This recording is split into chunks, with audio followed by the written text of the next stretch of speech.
अपने हौसलों के बल पर हम अपनी प्रतिभा दिखा देंगे। भले कोई मंच ना दे हमको, हम मंच अपना बना लेंगे। जो कहते खुद को सितारा है, जगमगा कर उनके सामने चमक कर देंगे उनकी फीकी, और सूरज खुद को बना देंगे। और आपकी उसी चमक को थोड़ा सा बढ़ाने के लिए मैं हर त्यागी बाहुबली फिजिक्स वाला प्लेटफॉर्म पर एक बार फिर से आप लोगों का स्वागत करता हूं। और आज हम स्टार्ट करेंगे रफ्तार बैच के अंदर स्ट्रक्चर ऑफ एटम का लेक्चर नंबर 5। और आज के लेक्चर में बेटा जी हम बहुत ही इंटरेस्टिंग चीज पढ़ने वाले हैं। आपको याद होगा मैंने लास्ट वाले लेक्चर में आपको बताया था कि बेटा बोहर मॉडल के मैंने आपको क्वेश्चन नहीं करवाए हैं, उसकी डिसएडवांटेजेस नहीं बताई है, ठीक है। वो क्यों है वो मैं आपको बताऊंगा, ठीक है भाई। सारे क्वेश्चन करवाऊंगा। और मैंने आपको लास्ट वाली क्लास में ये बोला था कि देखो कितने सारे क्वेश्चन इस वाले टॉपिक से आते हैं। तो आज बेसिकली हम पढ़ेंगे बेटा जी Bohr's atomic model and hydrogen spectrum. और चलते हैं जल्दी पहले क्वेश्चन के साथ। लेकिन जितने भी क्वेश्चन हम करेंगे उन क्वेश्चंस को करने के लिए लास्ट क्लास के लास्ट स्लाइड पे भी मैंने आपको चिल्लाया कर समझाया था कि बेटा इन सारे फॉर्मूलों को याद रखना है। रेडियस का फॉर्मूला क्या है, रेडियस सेल और एटॉमिक नंबर में क्या रिलेशन है, ये वाला फॉर्मूला याद रखेंगे। वेलोसिटी का क्या फॉर्मूला है, मीटर पर सेकंड या सेंटीमीटर पर सेकंड में। और वेलोसिटी, एटॉमिक नंबर और नंबर ऑफ सेल में क्या रिलेशन है, ये सब फॉर्मूले आपको याद रखने पड़ेंगे। किसी भी अपने रूम में एक चार्ट बना लेना इन फॉर्मूलों का और वहां पर लिख लेना, ठीक है। और इनके ऊपर मैक्सिमम टू मैक्सिमम क्वेश्चन करके देखना, चाहे वो आपके एनसीईआरटी के हो, चाहे आपके पास कोई भी बुक हो, कोई भी मॉड्यूल हो, कहीं से भी क्वेश्चन लगा के देखना। क्योंकि मैं सीधा टारगेट करूंगा अब आईटी जेईई मेंस को और आईटी एडवांस को। चलिए बेटा स्टार्ट करते हैं। सबसे पहले क्वेश्चन की बात इन्हीं फॉर्मूलों पर बेस्ड होगा, क्योंकि भाई हमने कल पढ़ा था, बड़ी मेहनत करी थी।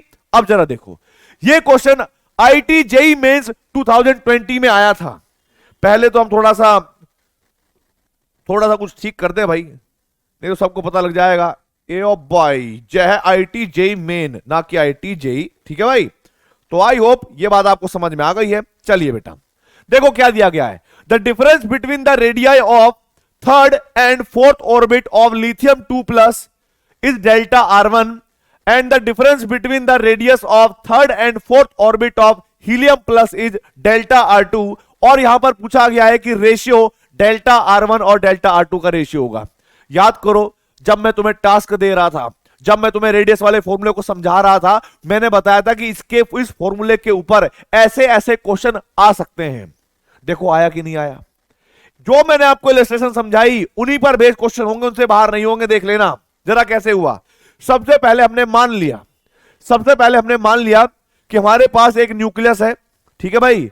ये हमारे पास न्यूक्लियस था मेरे बच्चों, और इस न्यूक्लियस के बाहर ऐसे कोई सेल होंगी। किसके लिए माना हमने ये मान लिया हमने बेटा जी लिथियम 2+ के लिए। और हमने माना कि ये इसके साथ थर्ड सेल होगी और ये इसकी जो होगी बेटा जी फोर्थ सेल होगी। हम लोग जानते हैं ये रेडियस इसकी r3 होगी और ये डिस्टेंस इसकी r4 होगी। अब इन्होंने क्या कहा है जरा देखो, थर्ड सेल और फोर्थ सेल का बीच का जो अंतर है, यानी ये वाला जो डिफरेंस है, इसको इन्होंने क्या बोला है, बोलो इसको इन्होंने क्या बोला है, इसको इन्होंने बोला है कितना, डेल्टा r1। क्या बोला है, डेल्टा r1। समझना बेटा जी, ये हमारे पास डेल्टा r1 है। आप मुझे एक बात बताओ बेटा, क्या हमारे पास फॉर्मूले को देखते हुए यहां से यहां तक हम r3 निकाल सकते हैं? आप कहोगे सर बिल्कुल निकाल सकते हैं। उसके बाद क्या हम यहां से लेकर यहां तक की डिस्टेंस भी निकाल सकते हैं? आप कहोगे सर बिल्कुल निकाल सकते हैं, हमारे पास फॉर्मूला है। तो हमें करना क्या है, इस टोटल वैल्यू में से ये वाली वैल्यू माइनस कर देंगे तो ये वाली वैल्यू आ जाएगी। क्या करना है हमें जरा देखिए, r4 किसके बराबर होगा, 0.53 n² बाय z वाले फॉर्मूले से कर रहा हूं मैं। एटम आपके पास सेम रहेगा, तो यहां पर r3 n की जगह पर क्या कर देंगे बेटा जी n4, और एटॉमिक नंबर या नंबर ऑफ प्रोटॉन तो पूरे एटम के लिए सेम ही रहेंगे, तो इसको वहीं पर छोड़ना है। अब क्या करूं भाई, मैं r4 के लिए मैंने ऐसे लिखा, ठीक है। तो मेरे पास जो r4 होगा वो कितना आ जाएगा, 0.53 इंटू में n4, यहां पर 4 रखूंगा बेटा जी क्योंकि फोर्थ ऑर्बिट था, n की जगह पर 4 रख दूंगा। तो यहां पर क्या हो जाएगा, 4 का स्क्वायर यानी 16। एटॉमिक नंबर कितना होगा लिथियम का, आप जानते हो 3 होगा। बोलो हाँ या ना। आपको सर बिल्कुल सही। अच्छा, अगर मैं r3 कैलकुलेट करना चाहूं इसके लिए, और इसी वाले फॉर्मूले के हिसाब से, तो मैं क्या लिखूंगा, 0.53 0.53, n की जगह पर क्या लिखना पड़ेगा 3, 3 का जब स्क्वायर करूंगा तो कितना आएगा 9, तो मुझे क्या करना पड़ा यहां पर 9 और डिवाइड बाय एटॉमिक नंबर कितना होता है लिथियम का, बोलो। आप कहोगे सर एटॉमिक नंबर तो लिथियम का 3 होता है, तो मैंने यहां पर लिख दिया। अब देखो R4 माइनस के R3 लिथियम के लिए निकाल रहा हूं मैं। इधर देखना भाई, इसको मैंने क्या कहा कि जो R4 और R इसका माइन डिफरेंस है वो R1 है, डेल्टा R1 ये डिफरेंस है। R4 में से मैंने R1 निकाला, तो R4 माइनस के R1 कितना हो जाएगा। आप कहोगे सर इन दोनों वैल्यू में से 0.53 बाय 3 हमने कॉमन ले लिया, और 16 में से अगर 9 जाता है तो हमारे पास वैल्यू आएगी 0.53 बाय 3, और ये वैल्यू कितनी होगी बेटा, ये आएगी 7। कितनी आई हमारे पास 7 आ गई, देख लो 7 आ गई। चलिए सर ये बात हमने मान ली। अब जरा देखो, अब ये कह रहा है कि सर हीलियम प्लस के लिए बताइए, हीलियम प्लस के लिए कैसे करेंगे। अरे कुछ नहीं करना, हीलियम प्लस के लिए भी क्या मानोगे कि एक सेंटर पे न्यूक्लियस होगा, इसकी कहीं ना कहीं बेटा थर्ड सेल होगी, कहीं ना कहीं फोर्थ सेल होगी। आप लोग जानते ही है कि जो रेडियस वाला फॉर्मूला है ये वाला R = 0.53 n square by Z, इस फॉर्मूले से हम किसी भी सेल की जो डिस्टेंस निकाल लेते हैं न्यूक्लियस से। तो हम ये 4 और 3 का मतलब है ये वाले भी निकाल लेंगे, ये वाले भी निकाल लेंगे, यहां से यहां तक हमें क्या निकालना पड़ेगा, ये बीच का R2 निकालना पड़ेगा, डेल्टा R2 जो दिया हुआ है ये निकाल लेंगे हम। कैसे निकालोगे जरा देखो, हीलियम के लिए हीलियम का एटॉमिक नंबर आपको पता है 2 होता है। अगर मैं यहां पर इसकी R4 निकालूं बेटा, तो R4 कितना आएगा 0.53 बाय एटॉमिक नंबर कितना हो जाएगा इसका 2, तो यहां पर रख देंगे 2, 4 की जगह पर स्क्वायर करेंगे तो कितना आएगा 16, बोलो हाँ या ना। आपको सर बिल्कुल 16 रखना पड़ेगा, चलो ठीक है भाई ये रख दिया। R3 कितना होगा, आप कहोगे सर R3 बराबर होगा 0.53, जहां Z है वहां पर 2 कर दीजिएगा, और जहां 3 करना था यानी n का स्क्वायर करना था तो 3 का स्क्वायर करेंगे तो कितना आएगा 9। और जब आप इनका डिफरेंस निकालोगे डेल्टा R2, क्या निकालोगे डेल्टा R2, तो क्या आएगा, आप कहोगे सर R4 माइनस के R1। यार देखो इजी क्वेश्चन है, ठीक है, ये मत कहना कि क्वेश्चन सर टफ लग रहे हैं समझ नहीं आ रहा है। पूरा समझाया था लास्ट वाली क्लास में, एक एक चीजें, एक एक टास्क बोला था तुम्हें, ठीक है। और मैं कुछ अलग नहीं कर रहा हूं, कोई रॉकेट साइंस नहीं लगा रहा हूं, बड़ा सिंपल सिंपल समझा रहा हूं। हिम्मत मत हारना मेरे दोस्तों, ठीक है। तो यहां पर क्या हुआ, R4 माइनस के R3 कर दिया हमने, क्या आंसर आएगा बोलो कि सर 0.53 कॉमन आ जाएगा और 2 भी कॉमन आ जाएगा। आप जब डिफरेंस निकालोगे तो 16 और 9 मतलब 16 में से 9 घटा दोगे, कितना बचेगा, ये 7 बचेगा कि नहीं बचेगा बोलो। अरे तुम कहोगे सर कैसी बात कर रहे हो सर, अब तो हमें बिल्कुल आ गया, अब तो आ गया सर, आप सिखाते जाओ। इनकी तो ऐसी की तैसी क्वेश्चंस की हम ऐसी करेंगे कि सारे क्वेश्चन सीख जाएंगे सर, आप बस सिखाते जाओ। तो जरा देखो डेल्टा R2 जो कि किसके बराबर था बेटा जी, R4 माइनस के R3, और ये किसके बराबर आया 0.53 बाय 2। यहां पर 16 में से अगर 9 जाएंगे तो कितने बचेंगे बोलो, आप कहोगे सर 7 गए, कितने गए 7 गए। याद है आपको कि नहीं, बोलो बोलो। आप कहोगे सर याद है, कैसी बात कर रहे हो, याद क्यों नहीं होगा सर, याद है, ठीक है। तो भाई हमने क्या करा, ये वाली वैल्यू निकाली थी हमने डेल्टा R1 जो हमारे पास कितनी आई थी 0.53 बाय 3 इंटू में 7, ठीक है। ध्यान रखना ये वाली कह रहा हूं मैं, ये वाली डेल्टा R1 क्या पूछा इसने, डेल्टा R1 और डेल्टा R2 का रेशियो। तो जब हम निकालेंगे डेल्टा R1 और डेल्टा R2 का रेशियो तो हम ऐसे निकालेंगे बेटा जी delta R1 by delta R2 equals to delta R1 की जगह पर क्या रखेंगे सर 0.53 बाय 3 इंटू में 7 रख दो चुपचाप, और डेल्टा R2 की जगह पर क्या रखोगे सर 0.53 बाय 2 इंटू में 7।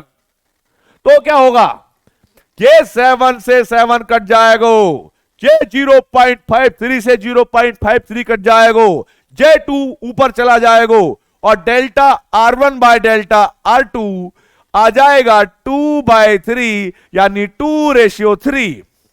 कितना आया 2:3। क्या लगता है तुम नहीं कर पाओगे क्या, बताओ क्या लगता है तुम्हें नहीं कर पाओगे। अरे सब कर लोगे तुम यार, शेर बंदे हो तुम, सब कर लोगे।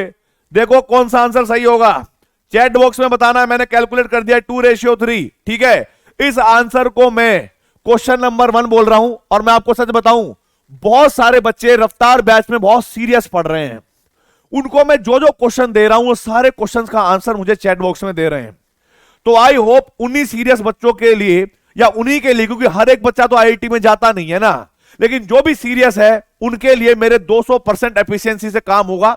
आप भी अपना 100% एफिशिएंसी दीजिए। जितना आप अच्छा करेंगे उतने ज्यादा क्वेश्चन मुझे दिखेंगे कि आप लोग क्वेश्चन कर रहे हो, और उसके बाद मैं क्वेश्चन पे क्वेश्चन कराता जाऊंगा, मैं आपको परफेक्ट बनाता जाऊंगा। ठीक है, तो आई होप ये वाला क्वेश्चन हो चुका है बेटा जी। 2:3 विल बी द, क्या था हाँ 2:3 will be the correct answer. और 2:3 कौन सा होगा बेटा जी? सी फॉर चेन्नई। इसको टिक करना था। तो देखो भाई यहां पर ये क्या कह रहा है? ये कह रहा है sir the radius of second Bohr orbit in terms of Bohr radius a naught in lithium 2 positive एज। ये पूछा है उसने in terms of a naught. A naught क्या पहले समझेंगे। आप लोगों ने एक बात देखा होगा कि जो बोहर बाबा थे उन्होंने एक्सपेरिमेंट किसके लिए किया था? हाइड्रोजन के ऊपर किया था, और मोनो इलेक्ट्रॉनिक सिस्टम के लिए किया था। मोनो इलेक्ट्रॉनिक का मतलब क्या हुआ? जिनके अंदर एक इलेक्ट्रॉन हो। अब जरा देखो बेटा, आपको याद होगा उन्होंने एक रेडियस का फॉर्मूला दिया था R = 0.53 n square by Z. आप अगर ध्यान से देखोगे ना, ये 0.53 हम हर जगह उठाए फिरते हैं इसको, भाई हर जगह यही तो लगाते हैं कांस्टेंट 0.53। तो यहां पर हुआ क्या कि अगर मैं हाइड्रोजन के लिए फर्स्ट सेल के लिए 4 हाइड्रोजन, क्योंकि उन्होंने क्या किया था? हाइड्रोजन पे के ऊपर एक्सपेरिमेंट किया था।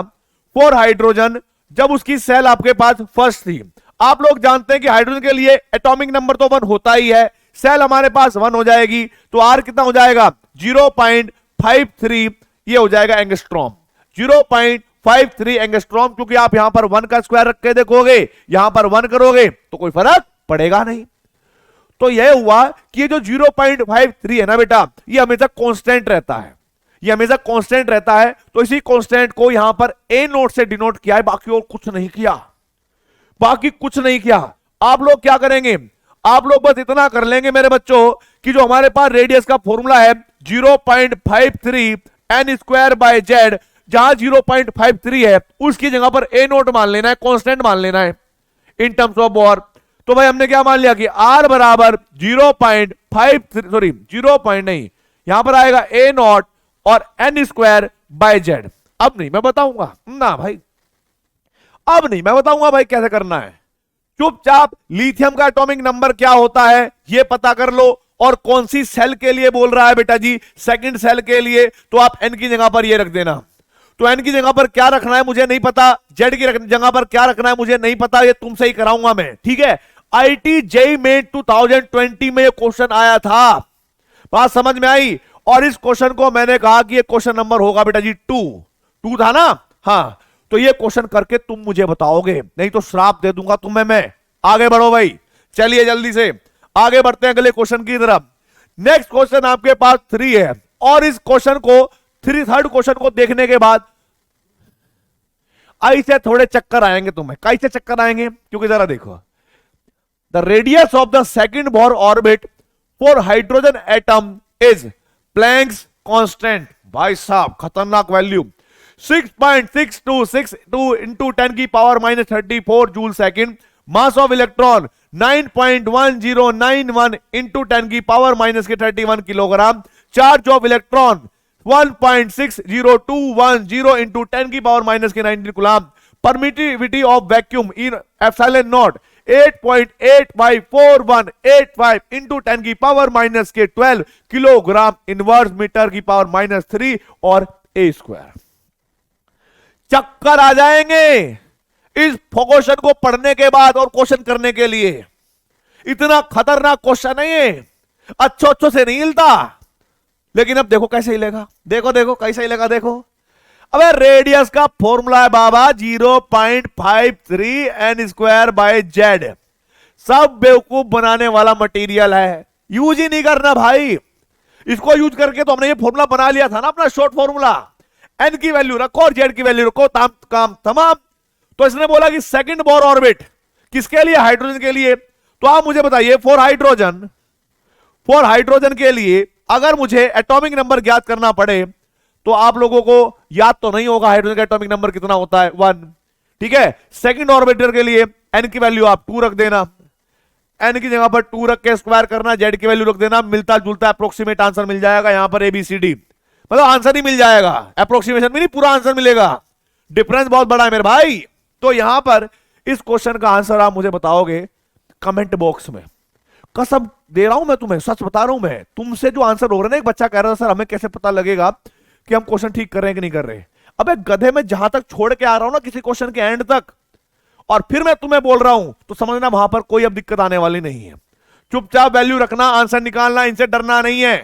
इनसे डर के आपको चक्कर जरूर आएंगे, लेकिन थोड़ा सा कायम चूरन खाना, पानी पीना और मौज लेना, ठीक है। चलो आगे बढ़ते हैं अगले क्वेश्चन की तरफ। क्या दिया है अगले क्वेश्चन में? खतरनाक बात, मुझे चक्कर आ रहे हैं भाई इस क्वेश्चन को देखते हुए। क्या बोला इसने? 1985 IIT में आया हुआ क्वेश्चन है। इसने कहा कि Bohr model can explain, Bohr model explain कर सकता है the spectrum of hydrogen atom. हां करता है, पर यह कह रहा है ओनली। क्या बात सही होगी? नहीं, ऐसा तो नहीं ना, मैंने नहीं ऐसा बोला भाई, मैं नहीं बोलता ऐसे। मैंने क्या बोला? Hydrogen like species. Hydrogen like species का मतलब क्या होता है कि दुनिया की कोई भी स्पीसीज जिसके अंदर एक इलेक्ट्रॉन हो, यानी मोनो इलेक्ट्रॉनिक स्पीसीज होनी चाहिए वो, चाहे वो एटम हो, आयन हो, कुछ भी हो भाई, मुझे क्या मतलब है उससे। हाँ यही बात समझनी है तुम्हें। क्या दिया है? The spectrum of hydrogen atom only. ना, कतई भी नहीं लगाना, गलती कर जाओगे। आधे बच्चे ना 50% बच्चे हाइड्रोजन को देखकर इस पर दिल उठा देते हैं, तुरंत आंसर लगाते हैं और माइनस के 1 पर जाते हैं, उनको 4 नहीं मिलते। स्पेक्ट्रम ऑफ एन एटम, हाँ यहां तक ठीक है। और आयन, ये भी बात ठीक है। कंटेनिंग 1 इलेक्ट्रॉन ओनली, यस ये बात सही है कि वो चाहे कोई भी स्पीसीज हो, उसके अंदर बस एक इलेक्ट्रॉन होना चाहिए। अब बी फॉर बंदर, बी फॉर बॉम्बे को आप टिक करेंगे और आगे बढ़ जाएंगे। अब देखो तुम्हारे 4 नंबर कौन कम करता है, मुझे बताना तुम यार, ठीक है। अगला क्वेश्चन, अगले क्वेश्चन को समझाने के लिए मैं आपको एक पहले कॉन्सेप्ट समझाना चाहता हूं, फिर उसके बाद मैं आपको अगला क्वेश्चन समझाऊंगा, ठीक है। कई बार आप आयनाइजेशन एनर्जी वगैरह इनका नाम सुनोगे, ठीक है, प्लीज समझिएगा। मुझे एक छोटी सी बात बताना, मान लीजिएगा ये न्यूक्लियस है, जो मैंने पॉजिटिव बनाया ये न्यूक्लियस है। आप मुझे बताना, मैंने आपको पहले 1-2 लेक्चर में ही पहले ही बताया था, स्टार्टिंग में ही, दुनिया का कोई भी एटम, दुनिया का कोई भी एटम हो, हर एटम के अंदर क्या होती है? Infinite shell, right. चलो ठीक है, मैंने मान ली कि ये इसके अंदर भी इनफाइनाइट सेल होंगी, इसके अंदर भी and so on infinite shell होंगी। समझना मेरी बात? अच्छा, अब मान लो अगर ये हाइड्रोजन है, 4 हाइड्रोजन, अगर मैं इसको हाइड्रोजन मान के चलता हूं, 4 हाइड्रोजन, अगर मैं इसको हाइड्रोजन मान के चलूं, इलेक्ट्रॉन कहां रहना पसंद करेगा भाई? इलेक्ट्रॉन के पास इनफाइनाइट ऑप्शन है कि वो अलग अलग सेल में रह सके, पर इलेक्ट्रॉन रहना चाहता है न्यूक्लियस के सबसे करीब। और सबसे करीब वाली सेल कौन सी होगी? इसकी वैलेंस सेल, यानी इलेक्ट्रॉन कहीं ना कहीं यहां पर रहेगा। अच्छा, जब इलेक्ट्रॉन हाइड्रोजन के अंदर है तो हम उसको कैसे रिप्रेजेंट करेंगे? H की फॉर्म में, हाइड्रोजन एटम। अब हमें क्या करना है? इन दोनों प्यार करने वालों को, है ना, इनको अलग करना है, इलेक्ट्रॉन निकालना है। कैसे निकालोगे? बताओ कैसे निकालोगे? आप कहोगे सर ये तरीका हमें आता है, जब 2 प्यार करने वालों को अलग करना हो ना, कान भर दो, आग लगा दो उनके बीच में, मजा आ जाएगा सर। ठीक है, हम भी वही कर रहे हैं। हमने क्या काम करा कि रेडिएशन डाली इसके ऊपर, यानी इक्वल टू एच न्यू के हिसाब से हमने एनर्जी डाली, और एनर्जी डालने के बाद जब एनर्जी देंगे एटम को, तो एटम का इलेक्ट्रॉन तुरंत गुस्सा हो जाएगा, मतलब एनर्जी को एब्जॉर्ब करेगा, पूरा एक्साइट हो जाएगा, अब मैं चला ऊपर, ऊपर ऐसे भागेगा।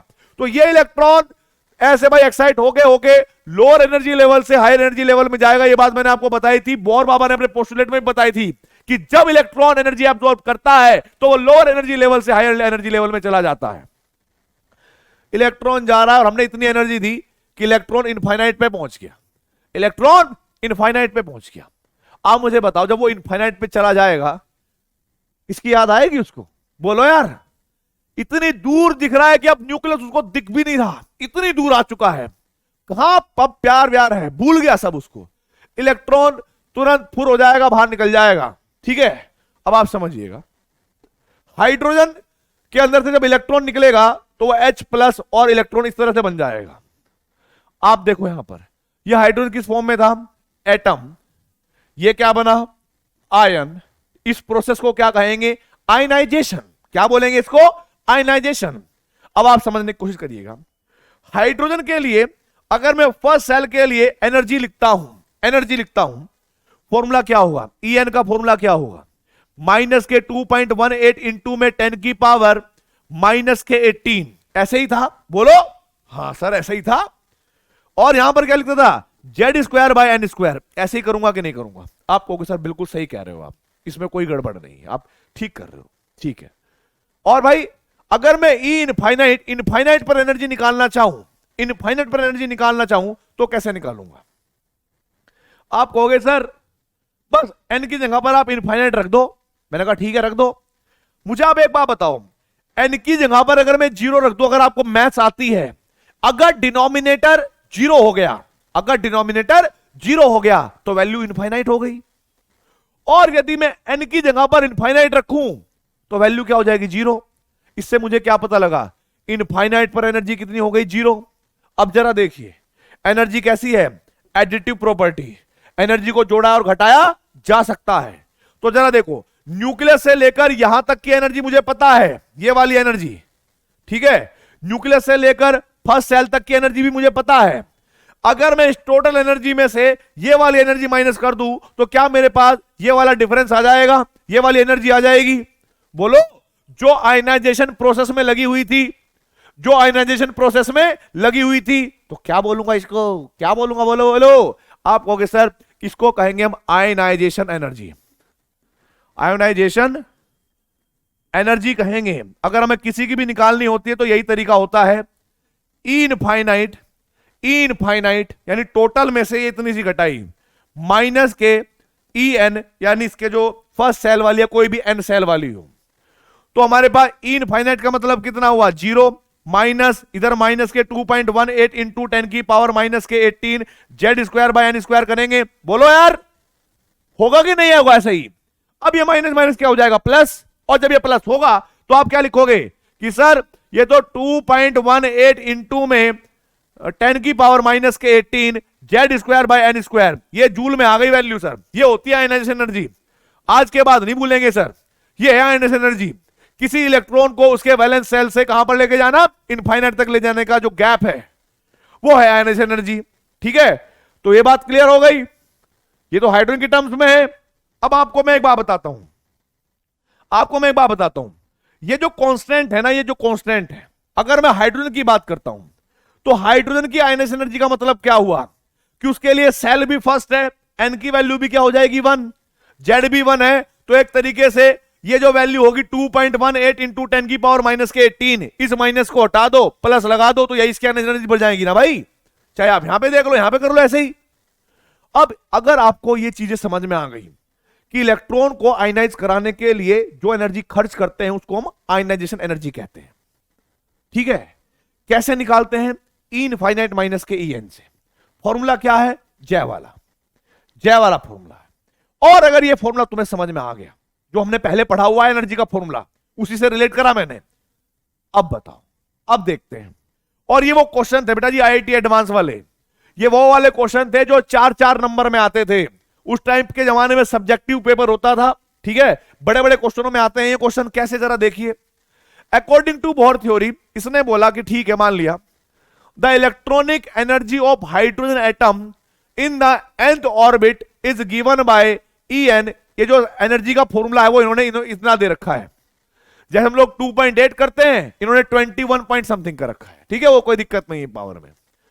Calculate the longest wavelength of the light that will be needed to remove an electron from the third orbit of the helium plus ion. कोई फर्क नहीं पड़ता, कोई दिक्कत नहीं पड़ता। जरा देखिए, आप मुझे बस इतना बताओ यार, शेरों, मुझे बस इतना बताओ कि भाई हमने एक बात पढ़ी है कि फॉर्मूले में हम यहां पर जेड स्क्वायर भी पढ़ते थे। जेड स्क्वायर भी पढ़ते थे कि नहीं पढ़ते थे? आप कह रहे हो सर बिल्कुल पढ़ते थे। यहां पर इन्होंने जेड स्क्वायर हाइड कर रखा है क्योंकि हाइड्रोजन का एटॉमिक नंबर 1 है।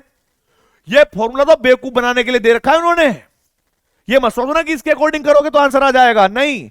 अगर हीलियम के लिए तुम्हें पता लग रहा है कि वो थर्ड ऑर्बिट से बाहर निकालना चाहता है तो आप यहां एन की जगह पर 3 रख देना, आंसर गलत आएगा पूरा, मैं गारंटी दे रहा हूं। आपको यह भी देखना पड़ेगा कि जो रियल फॉर्मूला होता है उसके अंदर जेड यानी एटॉमिक नंबर भी होता है, नंबर ऑफ प्रोटॉन भी होते हैं। क्या करोगे उसके लिए? ये फॉर्मूला आपको वैल्यू ये वाली यूज करनी पड़ेगी कांस्टेंट, पर यहां पर जहां पर 1 है वहां पर आप जेड स्क्वायर मान लेना, क्योंकि हाइड्रोजन के लिए जेड 1 है, उसको रखो ना रखो कोई फर्क नहीं पड़ने वाला। तो हमारे पास एनर्जी का फॉर्मूला क्या आया बोलो? आप कहोगे सर En बराबर होता है हमारे पास कितना? En बराबर होता है, बोलो यार। आप कहोगे सर उसी को चेंज कर लेते हैं, माइनस के 21.76 इंटू में 10 की पावर माइनस के 19 Z square by n square, ये वाला फॉर्मूला था। ठीक है, आप मुझे इतना बताओ यार, आप मुझे इतना बताओ, अगर मेरे पास न्यूक्लियस है 1 2 3, ये n equal to third shell है, और मैं इसको बाहर निकालना चाहता हूं, हीलियम के लिए बोल रहा हूं मैं, इनफाइनाइट पे लेके जाना चाहता हूं, तो यहां पर फॉर्मूला कितना होगा मुझे बताओ। यहां पर तो एनर्जी कितनी हो जाएगी इनफाइनाइट पर 0, तो यहां से लेकर यहां तक की एनर्जी तो हम 0 मानेंगे, मैग्नीट्यूड है ना। और भाई n तक n3 तक कितना हो जाएगा बोलो भाई हीलियम के लिए? आप कहोगे सर यहां पर En का फॉर्मूला होगा कितना, माइनस, इसी फॉर्मूले के अकॉर्डिंग चलो 21.76 इंटू में 10 की पावर माइनस के 19, और जेड स्क्वायर की जगह पर हीलियम के लिए क्या हो जाएगा बेटा? अगर ये हीलियम एटम है, हीलियम प्लस है, तो क्या हो जाएगा जेड के लिए? आप कहोगे सर 2 का स्क्वायर करोगे तो कितना आएगा 4। कौन सी सेल बोल रहा था वो? थर्ड में जब सेल 3 होगी तो उसका क्या करेंगे स्क्वायर, 3 का क्या हो जाएगा 9। बोलो यार, क्या तुम्हें थर्ड सेल के अंदर की एनर्जी पता लग गई? क्या तुम्हें इनफाइनाइट पे एनर्जी पता लग गई? ठीक है, बस ये है कि फॉर्मूले में 2.18 ना रखकर 2 वैसे रखा हुआ है 176। ठीक है, अब आप क्या करोगे जरा देखो, आपको निकालनी है ये डिफरेंस कि यहां से इलेक्ट्रॉन इनफाइनाइट पे गया होगा। ये कैसे निकालोगे? जब आप टोटल में से ये माइनस कर दोगे छोटे वाला पार्ट। तो इसके लिए क्या करोगे आप कि सर इसकी जो आयनाइजेशन एनर्जी होगी या बाहर निकालने की जो एनर्जी करनी पड़ेगी रिमूव करने के लिए, वो बराबर होगी इनफाइनाइट माइनस के En। ठीक है, तो या तो आप 0 माइनस कैसे कर लो तो भी करेक्ट होगा, या बेटा जी आपको मैंने फॉर्मूला बताया हुआ है, ये वाला फॉर्मूला 2.18 इंटू 10 की power minus 18 Z square by n square. आप डायरेक्ट वैल्यू रखो, डायरेक्ट जेड की मान रखो, एन की वैल्यू रखो, तुरंत आंसर पाओ, तुरंत। क्या होगा जरा देखो, पर ये मैं फिर से समझा रहा हूं ताकि आपको ये कॉन्सेप्ट आपके दिमाग में छप जाए, विजुअलाइज हो सके। ठीक है, इसलिए थोड़ा सा लॉन्ग मेथड का प्रयोग किया, डायरेक्ट फॉर्मूले से नहीं करवाया, फिर से फील करवाने की कोशिश करी, क्योंकि इस टाइप के क्वेश्चन आते हैं। जरा देखो क्या होगा यहां पर, 0 माइनस के माइनस 21.76 इंटू में 10 की पावर माइनस के 19 स्क्वायर करेंगे बेटा जी जेड का तो कितना हो जाएगा 4, सेल का करेंगे तो 9, सॉल्व करने के बाद माइनस माइनस प्लस, तो बस इतनी वैल्यू आएगी 21.76 इंटू 10 की पावर माइनस के 19 इंटू में 4/9। ठीक है, और ये वैल्यू आ जाएगी जूल में। देखो ये आंसर है, ये क्वेश्चन नंबर 4 है, 4 ही नंबर का क्वेश्चन है, 4 ही नंबर का क्वेश्चन है। ठीक है, 4 ही नंबर का क्वेश्चन है। और आप लोग मुझे क्या बताओगे, सुनो, मैं आज आपको एक टेस्ट दूंगा, कमेंट में आपको क्या बताना है, देखो कमेंट में आपको क्या बताना है मैं आपको बताता हूं। पहला क्वेश्चन जो ये था ना, मुझे अपना स्कोर बताना कि मेरे इतने मार्क्स आए। पहला क्वेश्चन मैंने आपको ये करवाया, ठीक है भाई। तो ये क्वेश्चन जो है आपके सामने आ गया है चिंटू जी, ये आ गया है आपके पास कितने मार्क्स का, 4 मार्क्स का है बेटा जी। आपको टोटल स्कोर बताना है कि मेरे इतने में से इतने आए सर। ठीक है, ये क्वेश्चन 4 मार्क्स का है। ठीक है, आगे बढ़िए। ये क्वेश्चन के जो मार्क है वो सिर्फ 2 हैं, याद रखिएगा। आगे बढ़िए, अगर मैं इस क्वेश्चन की बात करूं तो ये क्वेश्चन के जो मार्क होंगे बेटा जी, ये भी आपको 4 मार्क्स का होगा। ठीक है, ये क्वेश्चन आपके पास 2 मार्क्स का है। ठीक है भाई, आगे देखो, कॉन्सेप्ट तो हो ही गया क्लियर। ठीक है, ये क्वेश्चन आपके पास 4 मार्क्स का है बेटा। आप लोगों को अपना टोटल स्कोर बताना पड़ेगा सारे क्वेश्चन करने के बाद, क्योंकि आज का लेक्चर बेसिकली क्या था कि कल जो मैंने बहुत सारे टफ टफ कॉन्सेप्ट पढ़ाए थे बोर मॉडल के, उन्हीं पर बेस्ड है। और मैं चाहता हूं कि आप अपना थोड़ा सा माइंड ठंडा करके आज के सारे क्वेश्चन लगा लो। कृपया करके हाथ जोड़ रहा हूं तुम्हारे सामने। ठीक है, क्वेश्चन एक बार लगा लो, उसके बाद देखना तुम्हारा कितनी एकदम कॉन्फिडेंस बिल्डअप होगा। ठीक है, चलो आगे बढ़ते हैं भाई। अगला क्वेश्चन क्या दिया है, 1982 में आया वो क्वेश्चन है, सेम वैसा सा ही क्वेश्चन है। क्या बोला गया है, calculate the wavelength in angstrom. अच्छा एक और चीज सुनो, यहां पर कुछ और तो नहीं पूछा हुआ। अच्छा भाई, यहां पर ना वेवलेंथ पूछी हुई है, यहां पर वेवलेंथ पूछी है, हमने एनर्जी निकाली है। हमने क्या निकाली है, एनर्जी। और ये एनर्जी की जगह पर अगर हम वेवलेंथ रखना चाहें तो आपको एक फॉर्मूला पता होगा, बताऊंगा नहीं पूरा का पूरा, कि एनर्जी का फॉर्मूला होता है कितना, h c by lambda, h c by lambda. ठीक है, तो ये जो वैल्यू आएगी यहां पर आप रखना एच सी बाय लैम्डा, क्योंकि मैं वेवलेंथ, क्योंकि इतना छोटे क्वेश्चन के तो 4 नंबर नहीं दूंगा मैं, और वो भी एडवांस में आया हुआ क्वेश्चन है। तो एच की वैल्यू आपको पता है, प्लैंक कांस्टेंट 6.626 इंटू 10 की पावर माइनस के 34। सी की वैल्यू पता है, लैम्डा सॉल्व कर लेना, और लैम्डा की वैल्यू मुझे बतानी है चैट बॉक्स में। वैल्यू भी बताओगे और टोटल मार्क्स भी बताओगे। बहुत सीरियस लो आज का लेक्चर, इसके बाद सब इजी है। पूरे चैप्टर में यही दो कॉन्सेप्ट जो हैं, आज के लेक्चर के क्वेश्चन, ठीक है भाई, और कल के लेक्चर वाला कॉन्सेप्ट, अगर ये स्ट्रॉन्ग है तो एटॉमिक स्ट्रक्चर में कोई नहीं है जो तुम्हारा एक भी नंबर काट ले, ये गारंटी मेरी है। ठीक है भाई, ये वेवलेंथ अगर निकालना हो एनर्जी से तो ये एच सी बाय लैम्डा वाला यूज करना, और लैम्डा निकल जाएगा। आगे बढ़िए बेटा, आगे बढ़िए। क्या दिया है, the calculate the wavelength in angstrom. अब आपको एंगस्ट्रॉम में वेवलेंथ कैलकुलेट करना है of the photon that is emitted when electron in the Bohr orbit n2 से रिटर्न आता है n1 पे। ठीक है, ऑफ द हाइड्रोजन एटम, और आयनाइजेशन एनर्जी जो है वो दे रखी है 2.17 इंटू 10 की पावर माइनस के 11। ये कुछ खास नहीं है, तो सिर्फ वो कांस्टेंट वाली वैल्यू है, ये वो सिर्फ कांस्टेंट वाली वैल्यू और कुछ नहीं है। जरा देखो मेरे बच्चों, कैसे करोगे आप, जरा देख तो लो। याद करो, मैंने एक कॉन्सेप्ट सिखाया था कि अगर मान लो तुम्हारे पास एक N2 है सेल, और यहां पर है N1 एक सेल, इलेक्ट्रॉन यहां से कूदकर नीचे आ रहा है इस वाले में, और मुझे पता है कि N2 में एनर्जी क्या होगी। अब यह क्योंकि वैल्यू किस में कह रहा है भाई, ये अर्ग में, ठीक है, तो उसको हम जूल में लेके चलेंगे। किस में लेके चलेंगे, जूल में लेके चलेंगे। तो यह आ जाएगा En2 बराबर -2.17। ठीक है भाई, अगर आयनस एनर्जी दे रखी होती, वो कांस्टेंट है, वो हमेशा पॉजिटिव होगी। आयनस एनर्जी क्या लेनी है, पॉजिटिव, और बाकी जो नॉर्मल एनर्जी होती है, टोटल एनर्जी, वो लेंगे हम नेगेटिव। बाकी कोई दिक्कत नहीं है। मैंने लिखा कि सर En2 1 - 7, आप इसको जब अर्ग को जूल में कन्वर्ट करोगे तो 10 की पावर माइनस के 18 हो जाएगा, क्योंकि आप लोगों को पता होगा कि एक अर्ग जो होता है वो 10 की पावर -7 जूल के बराबर होता है। सारे हिंट में दूंगा, ठीक है, 18। फिर यहां पर क्या आएगा, Z² बाय N2 का स्क्वायर। कुछ नहीं कह रहा हूं मैं, ठीक है, कुछ नहीं कह रहा।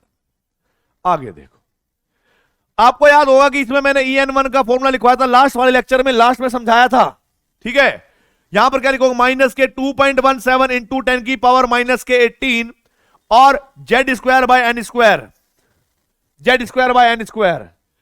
याद करो कि जब मैंने लिखवाया था कि जब इलेक्ट्रॉन ऊपर से नीचे कूदता था तो डिफरेंस कितना होगा, कितनी एनर्जी को वो बाहर निकालेगा, एमिट करेगा। तो आपको याद होगा मेरे बच्चों कि उसको लिए मैंने एक फॉर्मूला आपको सिखाया था, वो क्या था कि जो बीच की एनर्जी होगी डेल्टा ई, ये बराबर हो जाएगी क्या, En2 माइनस के En1, क्योंकि एडिटिव प्रॉपर्टी है। और इसके लिए मैंने फॉर्मूला क्या लिखवाया था, 2.18 इंटू 10 की पावर माइनस के 18 कॉमन आ जाएगा, जेड भी कॉमन आ जाएगा, क्योंकि एक ही एटम है। 1/n1 का स्क्वायर 1/n2 का स्क्वायर। देखो कितना आसान बन गया, एनर्जी आ गई हमारे पास डेल्टा एच। भाई इतनी एनर्जी बाहर निकली ना, एनर्जी का फॉर्मूला बताओ इन टर्म्स ऑफ वेवलेंथ क्या होगा, सोचो सोचो क्या होगा, hc बाय लैम्डा। अगर वेवलेंथ निकालना है तो hc बाय लैम्डा। कुछ नहीं करना है, कुछ नहीं करना है, सिंपली ये जो भी वैल्यू आपने यहां तक रखी है, आप इसको रख दोगे किसके बराबर, hc बाय लैम्डा। h की वैल्यू आप लोग जानते हैं प्लैंक कांस्टेंट है, c की वैल्यू आप जानते हो स्पीड ऑफ लाइट कांस्टेंट है, लैम्डा तुम्हें कैलकुलेट करना है।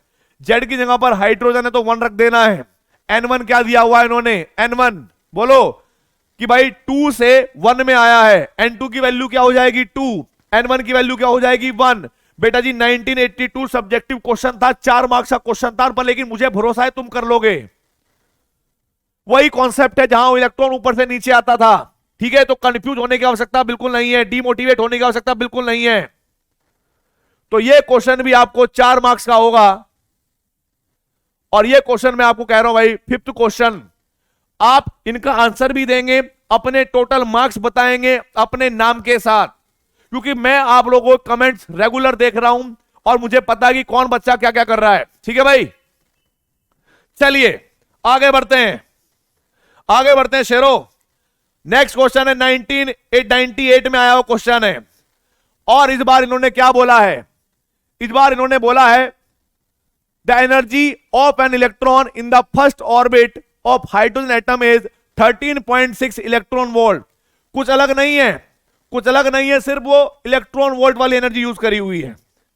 अच्छा भूल गए होंगे ना तुम लोग, मुझे पता है थोड़ा टफ लग रहा होगा। इधर ये वाली वैल्यू फॉर्मूला लिखवाया था ना, ये किसी भी सेल में अगर आपको एनर्जी निकालनी हो, टोटल एनर्जी किसी इलेक्ट्रॉन की, इलेक्ट्रॉन वोल्ट पर एटम में, माइनस के 13.6 Z square by n square electron volt per atom, करवाया था ये, है ना। बस क्या है कि एक तरीके से 13.6 कहने का मतलब है कि उन्होंने कांस्टेंट दिया हुआ है हमें। अब हम समझ जाएंगे क्या करने वाले हैं हम आगे। तो जरा देखो भाई, अब जरा देखो भाई, अब आगे देखो भाई, the energy of an electron in the first Bohr orbit उसकी इतनी थी। The possible energy value of the excited state for electron in Bohr orbit of hydrogen is, बड़ा सिंपल है। इसने बोला पहले सेल की एनर्जी इतनी है, ठीक है, आप उसको छोड़ो, आप ये देखो कि ई एन का फॉर्मूला क्या होता है, ई एन का फॉर्मूला क्या होता है, माइनस के 13.6, ठीक है भाई, जेड का स्क्वायर बाय एन का स्क्वायर। ऐसा हुआ होगा कि जब पहले सेल की बात कर रहा है और हाइड्रोजन की बात कर रहा है तो जेड की वैल्यू 1 होगी, एन की वैल्यू 1 होगी, तो ये 13.6 इलेक्ट्रॉन वोल्ट आ गया होगा। इसमें कोई दिक्कत वाली बात नहीं है, इसमें कोई दिक्कत वाली बात नहीं है। अब जरा देखो जेड की वैल्यू, आपने क्या करना है, ये जो भी वैल्यू दे रखी है आपने क्या करना है कि ये जो वैल्यूज है ए बी सी डी, यहां पर वैल्यू पुट करके देखो, यहां पर वैल्यू पुट करके देखो, और जेड की वैल्यू 1 रखनी है क्योंकि हाइड्रोजन एटम है। आप एन की वैल्यू निकालना, एन की वैल्यू जब आप निकालोगे ना मेरे शेरों, एन की वैल्यू निकालोगे तो एन की वैल्यू या तो 2 आएगी, 3 आएगी, 4 आएगी एंड सो ऑन, कोई भी इंटीजर आएगा, कोई भी इंटीजर चलेगा। और जिसमें भी रखने पर इंटीजर आ गया, जिसमें भी रखने पर इंटीजर आ गया, समझना वही आंसर है, वही आंसर है। और जहां पर इंटीजर नहीं आया तो वहां पर एन की वैल्यू क्या आ सकती है, हो सकता है कि एन की वैल्यू फ्रैक्शन में आए, एन की वैल्यू ऐसे आ जाए फ्रैक्शन में 1.5 या 1.7, 2.3 ऐसे आ जाए फ्रैक्शन में। तो मुझे आप एक बात बताओ, क्या कोई सेल फ्रैक्शन में होती है क्या? स्टार्टिंग में बोला था इनकी वैल्यू तो मल्टीपल इंटीजर होती है, h/2 एंगुलर मोमेंट, याद होगा ना एंगुलर मोमेंटम वाले केस में, जहां n की वैल्यू होती है 1 2 3 4 5 6 7 8 9 10। अगर ये वैल्यू आई फ्रैक्शन में तो वो वाले ऑप्शन मैच नहीं करने हैं, ठीक है। अगर वैल्यू आ गई इंटीजर में तो आप क्या करेंगे, वैल्यू आपके पास क्लियर हो जाएगी। दूसरी चीज मैं आपको एक और बात बताता हूं, एक और बात बताता हूं मैं, 13.6 बहुत बड़ी वैल्यू तो है नहीं, ठीक है। आप n की वैल्यू 1 देखो, 1 होती है ग्राउंड स्टेट, जो सबसे नीचे वाली स्टेट होती है उसको बोलते हैं ग्राउंड स्टेट। उससे ऊपर की कोई भी सेल हो उसको हम एक्साइटेड स्टेट ही बोलते हैं। आप n की जगह पर 2 रख के देखना, अगर कोई वैल्यू मैच हुई तो ठीक है, 3 पे रखने के देखना मैच हुई, ठीक है, 4 रख के देखना कोई मैच हुई, ठीक है। अगर आप 4 5 तक रख के देखोगे ना, मतलब मेरे हिसाब से 5 तक तो जाएंगे भी नहीं, 5 तक तो जाना भी नहीं पड़ेगा, ठीक है। आप वैल्यू रख के देखना, कोई ना कोई मैच हो जाएगा आपका, कोई ना कोई आंसर। तो 2 तरीके हैं, चाहे तो ये वैल्यू यहां पर रखकर n की वैल्यू निकाल लो, n की वैल्यू इंटीजर आनी चाहिए, जिस ऑप्शन में इंटीजर आ गई वही करेक्ट है, ठीक है। या फिर यहां पर इंटीजर रख के देख लो 1 2 3 4 5, ज्यादा टाइम नहीं लगेगा, बहुत आसान होगा, सिर्फ मैथमेटिक्स और कुछ नहीं है। क्वेश्चन नंबर 6 है ये, ठीक है भाई, और 4 मार्क्स का क्वेश्चन होगा ये, 4 मार्क्स का क्वेश्चन होगा, ठीक है भाई, 4 मार्क्स का क्वेश्चन होगा। करवाना इसलिए था क्योंकि मैं इजी इजी टॉपिक करवा सकता था तुमसे, इजी इजी पढ़ा के जा निकल सकता था मैं तुम्हें कि चलो देखो ये तो एनसीईआरटी से मैच हो गया, ये तो वहां से मैच हो गया, कर लो कर लो। लेकिन मुझे ये भी दिखाना था कि तुम रफ्तार बैच में पढ़ रहे हो। रफ्तार बैच फिर ऐसा नहीं है कि सर फ्री में पढ़ा रहे हैं पीडब्ल्यू तो कुछ कंटेंट नहीं देंगे, उन्हें कुछ पढ़ाएंगे नहीं, नहीं, टच बिल्कुल वही मिलेगा, आईटी जेई और जेई एडवांस वाला, कोई दिक्कत नहीं आएगी उसमें, कसम कह रहा हूं मैं, ठीक है।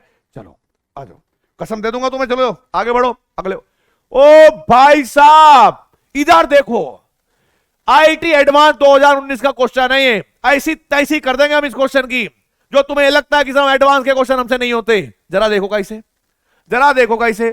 Consider the Bohr's model of one electron atom, ये तो जानते ही हम, where the electron moves around the nucleus, बिल्कुल सही बात है, ऐसा बोर बाबा ने बोला था। In the following list one contain some quantities, इधर दे रखे लिस्ट वन में कुछ क्वांटिटीज, और बोला है for the nth orbit of the atom list two, n के टर्म्स में दे रखा है। पूछा है लिस्ट टू में showing how they depend on n, बोला कि वो एन पर कैसे कैसे डिपेंड करती है, किन किन बातों पर डिपेंड करती है। आंसर तुम ही करोगे, क्योंकि मुझे भरोसा है कि आईटी एडवांस का हो कुछ भी हो तुम ही करोगे, लेकिन देखो कैसे। Radius of nth orbit, please give the answer कि रेडियस का फॉर्मूला क्या होगा। आपको फर्स्ट वाले फॉर्मूले से मैं बताता हूं। रेडियस का फॉर्मूला होता है 0.53 n square, 0.53 n square by Z. N पर कैसे डिपेंड कर रहा है, डायरेक्टली प्रोपोर्शनल की इनवर्सली प्रोपोर्शनल, बोलना जरा यार। आप कहोगे सर डायरेक्टली प्रोपोर्शनल, कौन सा होगा फिर? आप कहोगे सर फर्स्ट का जो है ना, फर्स्ट का हो गया टी, फर्स्ट का क्या हो गया टी, डायरेक्टली प्रोपोर्शनल तो यहां दे रखा है, ठीक है, मैच द फॉलोइंग है ये। उसके बाद angular momentum of the electron in nth orbit, second postulate याद कर लो जरा, सेकंड पोस्टुलेट याद करो, जहां पर मैंने आपको बताया था कि इलेक्ट्रॉन उन्हीं ऑर्बिट में घूमेगा, उन्हीं ऑर्बिट में घूमेगा जिनमें उसका एंगुलर मोमेंटम h/2π के मल्टीपल इंटीजर होगा। तो प्लीज समझिएगा, एंगुलर मोमेंटम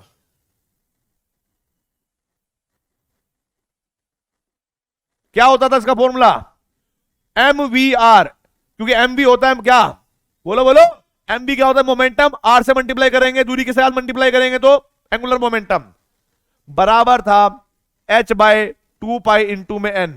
आपको पता है h/2π क्या है, कांस्टेंट। लेकिन अगर n पे देखोगे तो n की 1 पावर के डायरेक्टली प्रोपोर्शनल हुआ कि नहीं हुआ, n की वैल्यू बढ़ेगी तो एंगुलर मोमेंटम बढ़ेगा कि नहीं बढ़ेगा, डायरेक्टली प्रोपोर्शनल हुआ ना। क्या दिया इधर, इनवर्सली प्रोपोर्शनल। तो क्या ये बात ठीक होगी, तुम बताओ, क्या ये बात ठीक होगी क्या? नहीं। तो बेटा जी angular momentum of the electron हो जाएगा n, कहां दिया है n की पावर 1, तो आप कहोगे सर ये दे रखा है मुझे s में। आगे बढ़ते हैं। Kinetic energy of the electron in the nth orbit, वो कह रहा है कि काइनेटिक एनर्जी निकालने के लिए, काइनेटिक एनर्जी निकालने के लिए आप मुझे बताइए क्या रिलेशन होगा n के साथ। मैंने आपको सब करवाया था लास्ट वाले लेक्चर में।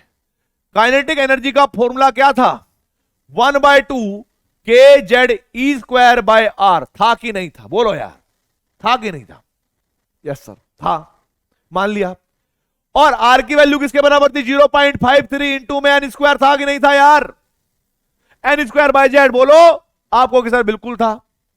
तो भाई वैल्यू पुट कर दो ना यार, यहां पे काइनेटिक एनर्जी किसके बराबर होगा, इवन ये एंगस्ट्रॉम में होती है वैल्यू, अगर आप इसको मीटर में कन्वर्ट करना चाहें तो 10 की पावर 10 से रख दो, लेकिन कांस्टेंट की वैल्यू देखना नहीं है हमें, रिलेशन कांस्टेंट से मतलब नहीं है हमें तो वेरिएबल से मतलब है। तो हमने दिया 1/2 constant Z e square by r की जगह पर रखेंगे मैं क्या, 0.53, ठीक है भाई, इंटू में 10 की पावर -10।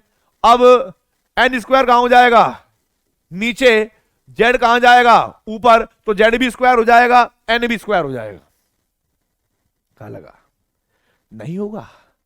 अरे काइनेटिक एनर्जी मेरे लाल एन के इनवर्सली प्रोपोर्शनल है, देखो फॉर्मूले में पता लग रहा है कि एन की वैल्यू बढ़ेगी तो काइनेटिक एनर्जी घटेगी। तो क्या आंसर हो जाएगा इसका, देखो भाई मैं थोड़ा ही ना बताऊंगा, एन की पावर -2 थर्ड वाला मिला पी पी पॉपो पी के साथ। आगे देखो, आगे क्या कह रहा है, potential energy of electron in the nth orbit. आय हाय, सेम टू सेम ही तो होगा, चाहे पोटेंशियल हो चाहे कोई भी हो, ठीक है। तो यहां पर हम रखेंगे potential energy is inversely proportional to किसके, n की पावर 2 के, ठीक है भाई। तो भाई आप लोग पोटेंशियल एनर्जी कोई भी एनर्जी हो, मैंने आपको बताया ही था ओवरऑल, ठीक है भाई, क्योंकि आप ऐसे रिलेशन बना सकते हो, आपको तो पता ही है, मैं बता देता हूं अभी, एक और बता देता हूं मैं आपको बता ही देता हूं। देखो देखो देखो, वी नो दैट, एक रिलेशन मैंने आपको करवाया था, अगर आपको याद हो तो,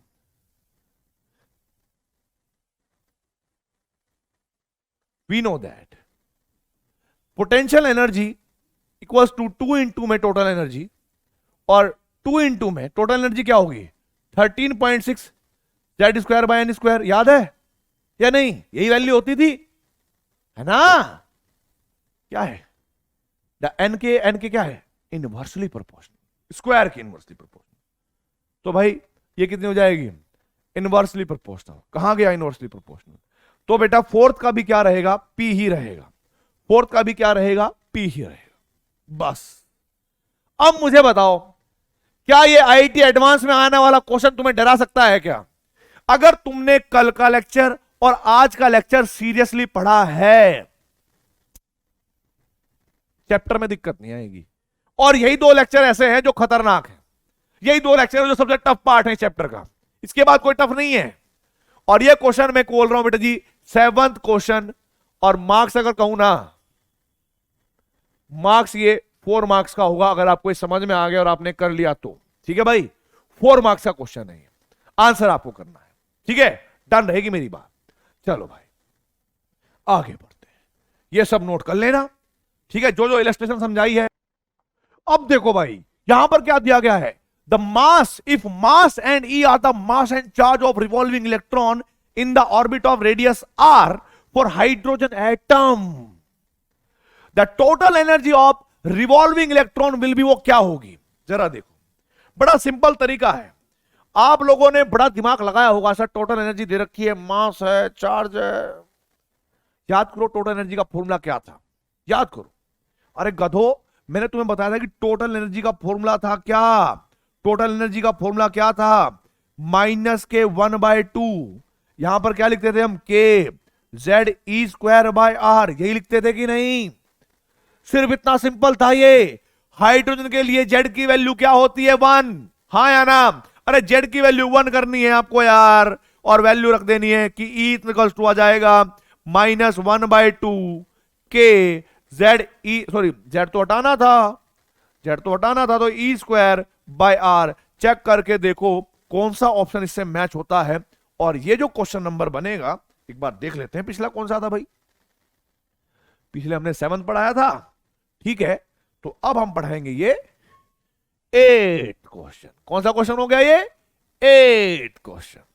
और ये हमारे पास होगा बेटा जी, देखो क्या ये होगा हमारे पास 4 मार्क्स का क्वेश्चन। तो ये भी आपको ध्यान रखना है, अपने टोटल मार्क्स बताने हैं मुझे चैट बॉक्स में, टोटल मार्क्स कितने आए, ठीक है भाई?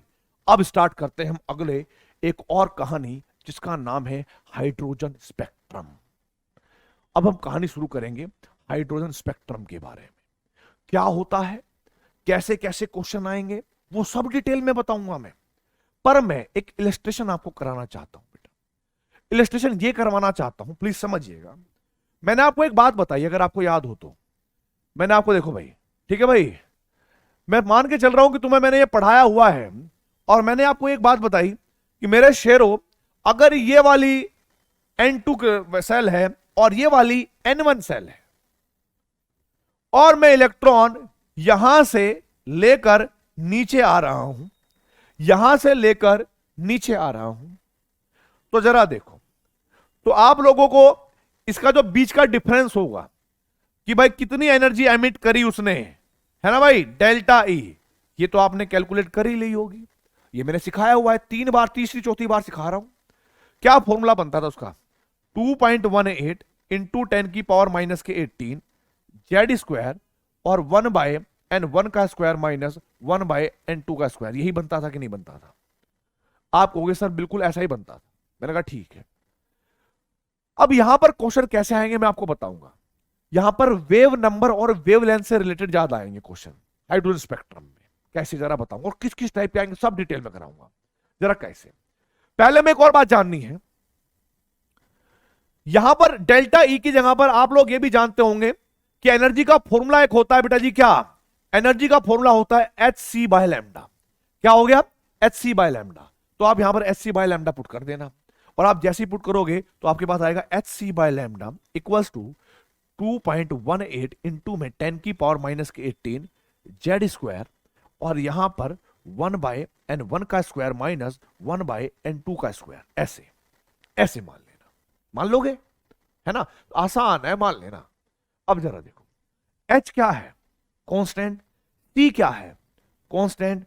अगर मैं HC को इधर लेके चले जाऊं, क्रॉस मल्टीप्लाई करवा दूं, तो क्या बचेगा यहां पर? आप कहोगे सर यहां पर बचेगा 1/λ। क्या बचा यहां पर? 1/λ। और इधर क्या है, 2.18 इंटू 10⁻⁻18 डिवाइड बाय H और C। ठीक है भाई, और यहां पर हम क्या लिखेंगे, Z स्क्वायर 1/n1 का स्क्वायर माइनस 1/n2 का स्क्वायर। ये बात समझनी है। 2.18 इंटू 10⁻⁻18 ऑलरेडी अपने आप में कांस्टेंट है। HC अपने आप में कांस्टेंट है। एक कांस्टेंट को दूसरे कांस्टेंट से डिवाइड करेंगे तो एक नया कांस्टेंट नहीं आएगा क्या? क्या लग रहा है, नहीं आएगा क्या? अरे आएगा, आएगा। जरा देखो, यहां पर आप क्या करोगे, आप कहोगे सर 1/λ बराबर उस कांस्टेंट को हम कहते हैं रिडबर्ग कांस्टेंट। इसकी क्या वैल्यू होती है मैं सब बताऊंगा। रिडबर्ग कांस्टेंट, और वैल्यू हो जाएगी Z square as it is रहेगा 1/n1 का स्क्वायर माइनस 1/n2 का स्क्वायर। ये आपको ऐसे मान लेना है, ठीक है। और ये आपके पास W क्या हो जाएगा, लैम्डा क्या हो जाएगा आपके पास? लैम्डा होगा बेटा आपके पास वेवलेंथ, ठीक है। किसमें? मीटर में रखना है। और रिडबर्ग कांस्टेंट की वैल्यू होगी बेटा 1.097 इंटू 10⁻7 मीटर इनवर्स। बस ये बात तुम्हें याद रखनी है। अब जरा देखो, यहां पर ये बात क्लियर हो गई। अच्छा, जब कभी भी क्वेश्चन आएंगे ना, तो कई बार वो वेवलेंथ पूछ सकता है, तो कई बार वो वेव नंबर भी पूछ सकता है। हमें एक छोटी सी बात याद रखनी है कि 1/λ को वेव नंबर भी कहते हैं। तो उसके लिए क्या करेंगे, we know that wave number यानी न्यू के ऊपर बार जो होता है वो 1/λ के बराबर होता है। ये फ्रीक्वेंसी नहीं है, ये न्यू नहीं है, न्यू के ऊपर बार है। तो आप क्या करोगे, जहां पर 1/λ है वहां पर आप वेव नंबर भी कर सकते हो, क्योंकि बहुत सारे क्वेश्चन में क्या होगा, बहुत सारे क्वेश्चन में वो वेव लेंथ पूछेगा और बहुत सारे क्वेश्चन में वो हो सकता है कि वेव नंबर ही पूछ ले। तो हमें ये बात पता होनी चाहिए। अब जरा देखो बेटा, जब कभी भी हम हाइड्रोजन स्पेक्ट्रम पढ़ेंगे तो हमें ये दोनों फॉर्मूले याद होने चाहिए बहुत अच्छे से। ये दोनों फॉर्मूले हमें अच्छे से याद होने चाहिए, ये बात क्लियर बता रहा हूं मैं। और दूसरी चीज एक और मैं आपको बताना चाहता हूं कि फॉर्मूले याद रखने के साथ साथ आपको ये फील होनी चाहिए, एक फीलिंग होनी चाहिए कि भाई हमने हाइड्रोजन स्पेक्ट्रम स्टार्टिंग करने से पहले एक बात जान ली। क्या जानी? कि जब इलेक्ट्रॉन ऊपर से नीचे आता है तो एनर्जी एमिट करता है, ठीक है। वो एनर्जी एमिट होती है इतने के बराबर। उस एनर्जी के कोरस्पॉन्डिंग कोई ना कोई वेवलेंथ भी होगा, क्योंकि हम लोग पढ़ते हैं E=hc/λ। अगर एनर्जी रिलीज हुई तो कोई वेवलेंथ भी होगा उसके रिलेटेड। उस वेवलेंथ को कैलकुलेट करना है, और उस वेवलेंथ को कैलकुलेट करने के लिए हमने एक डेरिवेशन किया अपने नोन से, और जो भी हम जानते थे, और रिलेशन निकालने के बाद हम इन दो फॉर्मूलों पे आ गए। अब आपको मैं बताता हूं कि बहुत सारे साइंटिस्ट आए। क्या आए? बहुत सारे साइंटिस्ट आए।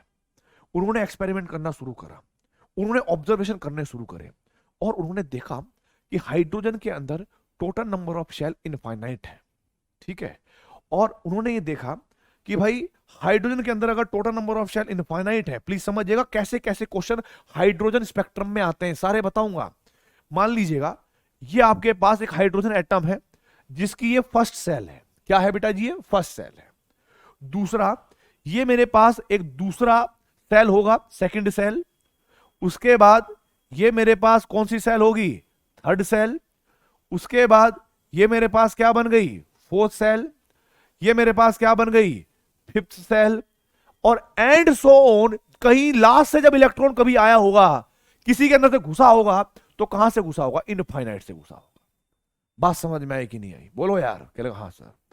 तो हुआ क्या कि उन साइंटिस्ट ने कुछ लाइन ऑब्जर्व करी। उन्होंने कहा कि जब इलेक्ट्रॉन ऊपर से नीचे आता है तो एनर्जी एमिट करता है in the form of radiation. तो अब जरा देखो, अब हमारे पास कुछ पॉसिबिलिटीज होगी, और उन पॉसिबिलिटीज को ध्यान में रखते हुए कुछ सीरीज हमें ऑब्टेन होगी जिनको हम अलग अलग नाम से देंगे। हुआ क्या? सबसे पहले हम ये देखते हैं कि एक साइंटिस्ट थे बामर बाबा। बामर सीरीज जानते होगा ना, बामर का नाम सुना होगा आपने।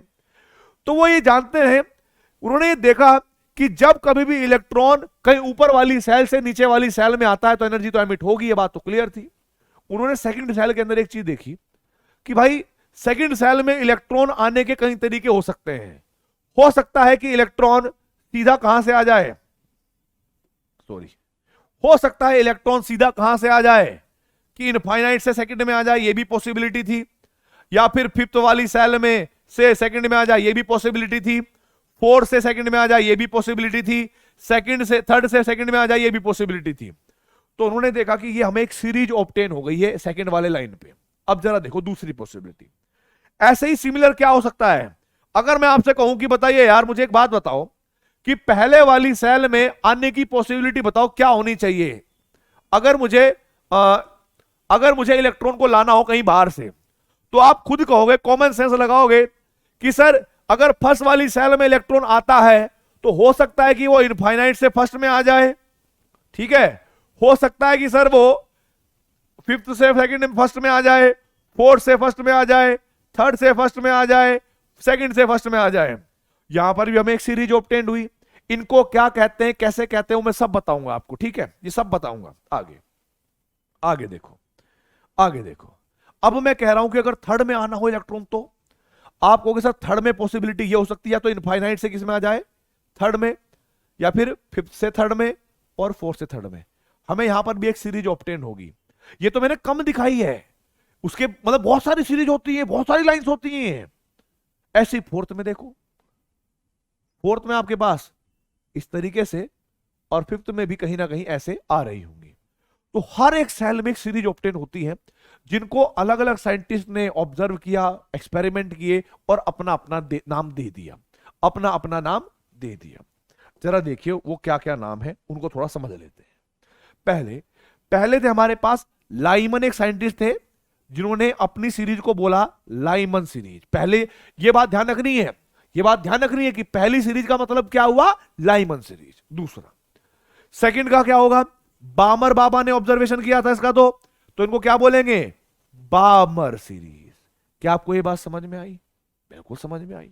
अब जरा देखो, बामर के बाद कौन आएगा, पाश्चन, पाश्चन सीरीज।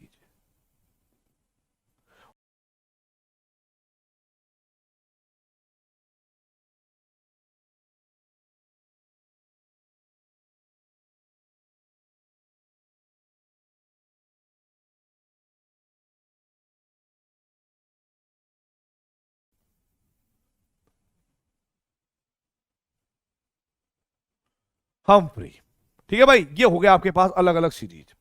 दूसरी चीज, एक और बात ध्यान रखनी है आपको। क्या ध्यान रखेंगे आप, कि भाई ऐसे क्वेश्चन भी पूछे जाते हैं, कौन सी सीरीज हमें किस स्पेक्ट्रम में दिखती है, किस रेडिएशन वाले इलेक्ट्रोमैग्नेटिक स्पेक्ट्रम में दिखती है।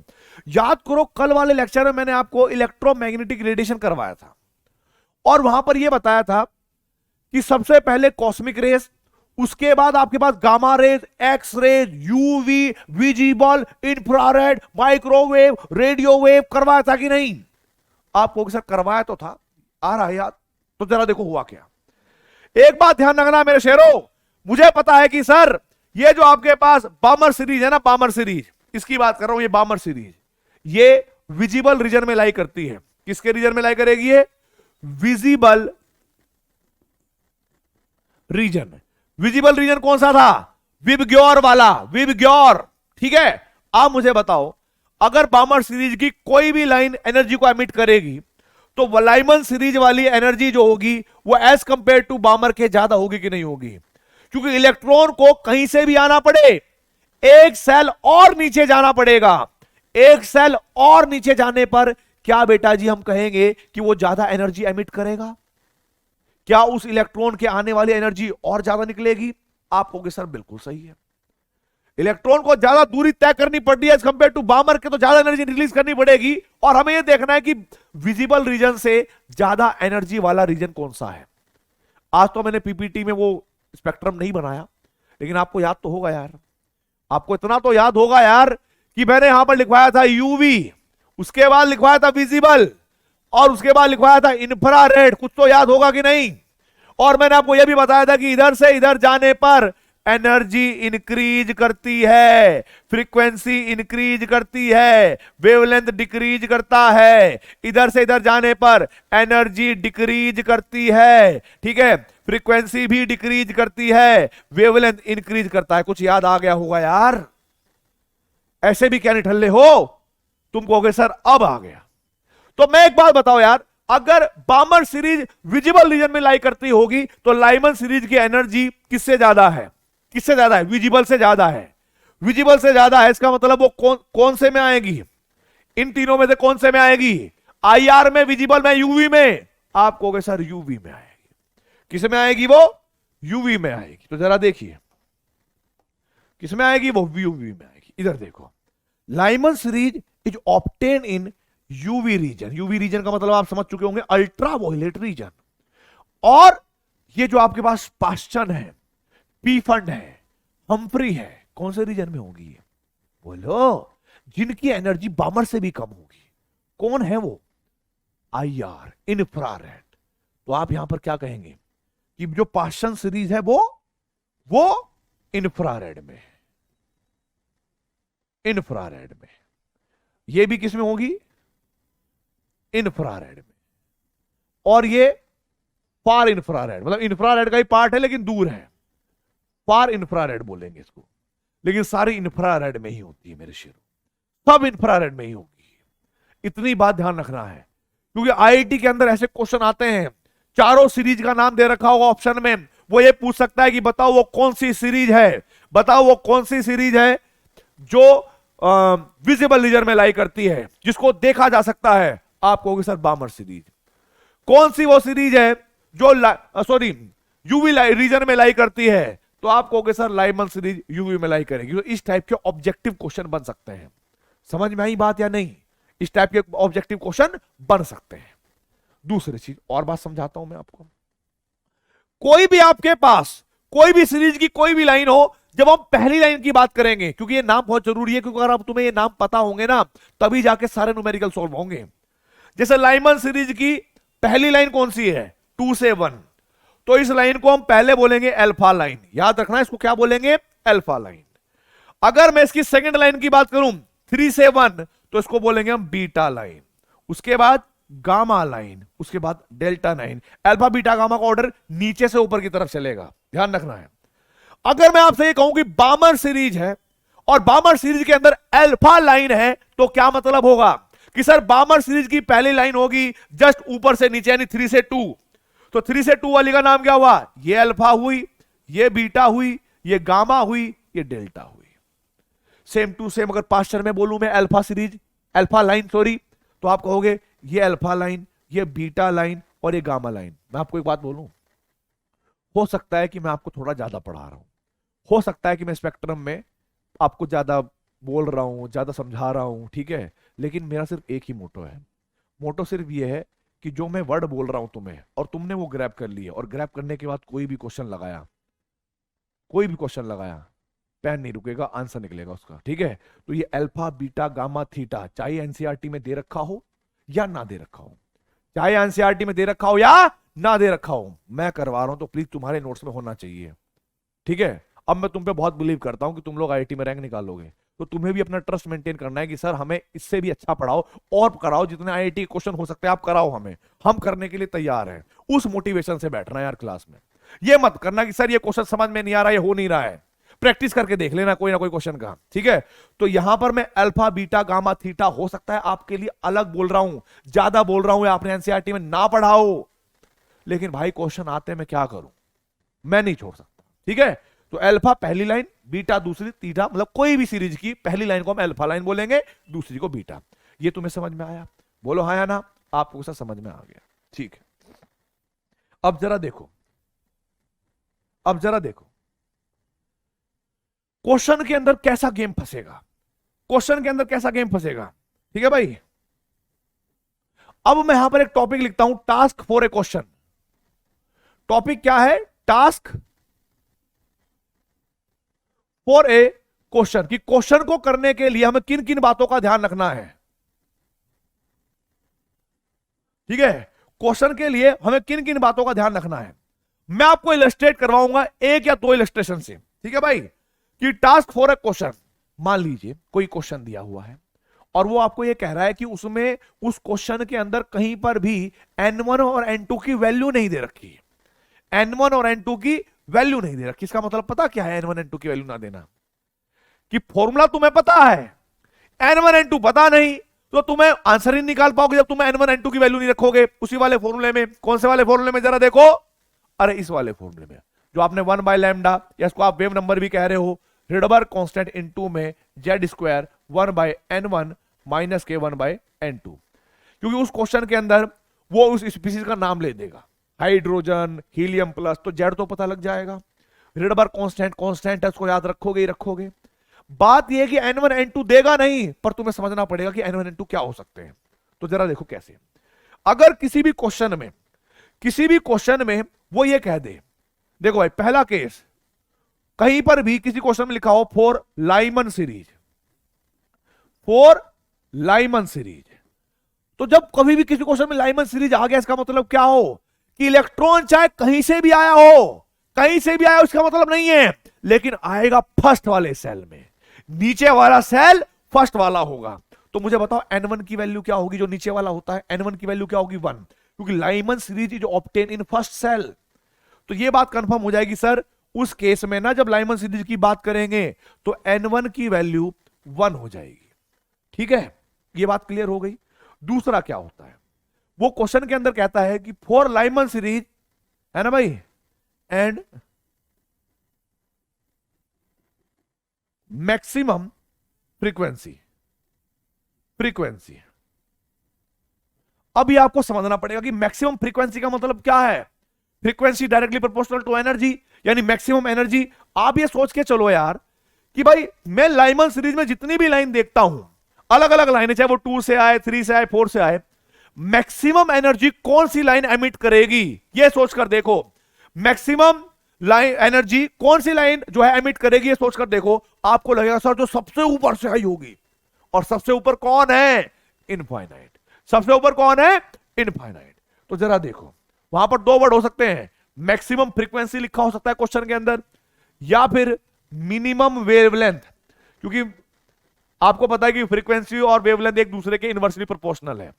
क्या लिखा हो सकता है, मिनिमम वेवलेंथ। तो इससे आपको यह बात पहचाननी है कि लाइमन सीरीज है तो n की वैल्यू क्या हो जाएगी 1, और मैक्सिमम फ्रीक्वेंसी है तो n2 की वैल्यू क्या हो जाएगी, इनफाइनाइट। आप फॉर्मूला कैसे यूज करोगे, आप रखोगे सर वेव नंबर बराबर होगा रिडबर्ग कांस्टेंट इनटू में जेड का स्क्वायर 1 बाय 1 का स्क्वायर माइनस इनफाइनाइट का। जब आप स्क्वायर करेंगे भी तो आपको एक बात पता होनी चाहिए मेरे शेरों, किसी भी वैल्यू के नीचे अगर इनफाइनाइट जा रहा है तो हो गई आपके पास जीरो।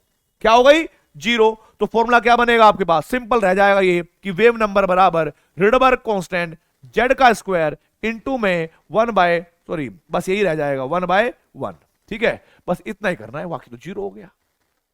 दूसरा सोचो, अब वो दूसरा टास्क क्या कह सकता है, वो कह सकता है, इधर देखो दूसरे टास्क में क्या कह सकता है, किसी क्वेश्चन के अंदर n1 n2 की वैल्यू नहीं देगी, तुम्हें निकालनी पड़ेगी। अब उसने क्या कहा, फॉर लाइमन सीरीज, क्या होती है भाई लाइमन सीरीज, बताना यार। पता है ना तुम्हें कि वो सीरीज जो फर्स्ट वाली सेल में ऑब्टेन होती है सर, उसको लाइमन सीरीज बोलते हैं। नाम देखते ही समझ जाना कि इलेक्ट्रॉन चाहे कहीं पर भी हो, n1 की वैल्यू 1 है, n1 की वैल्यू 1 है। क्लियर हो गया। और वो कह रहा है क्या, मिनिमम फ्रीक्वेंसी, और मिनिमम फ्रीक्वेंसी, और क्या बोला उसने, मिनिमम फ्रीक्वेंसी हो सकता है, या बेटा जी मैक्सिमम वेवलेंथ लिखा आ सकता है,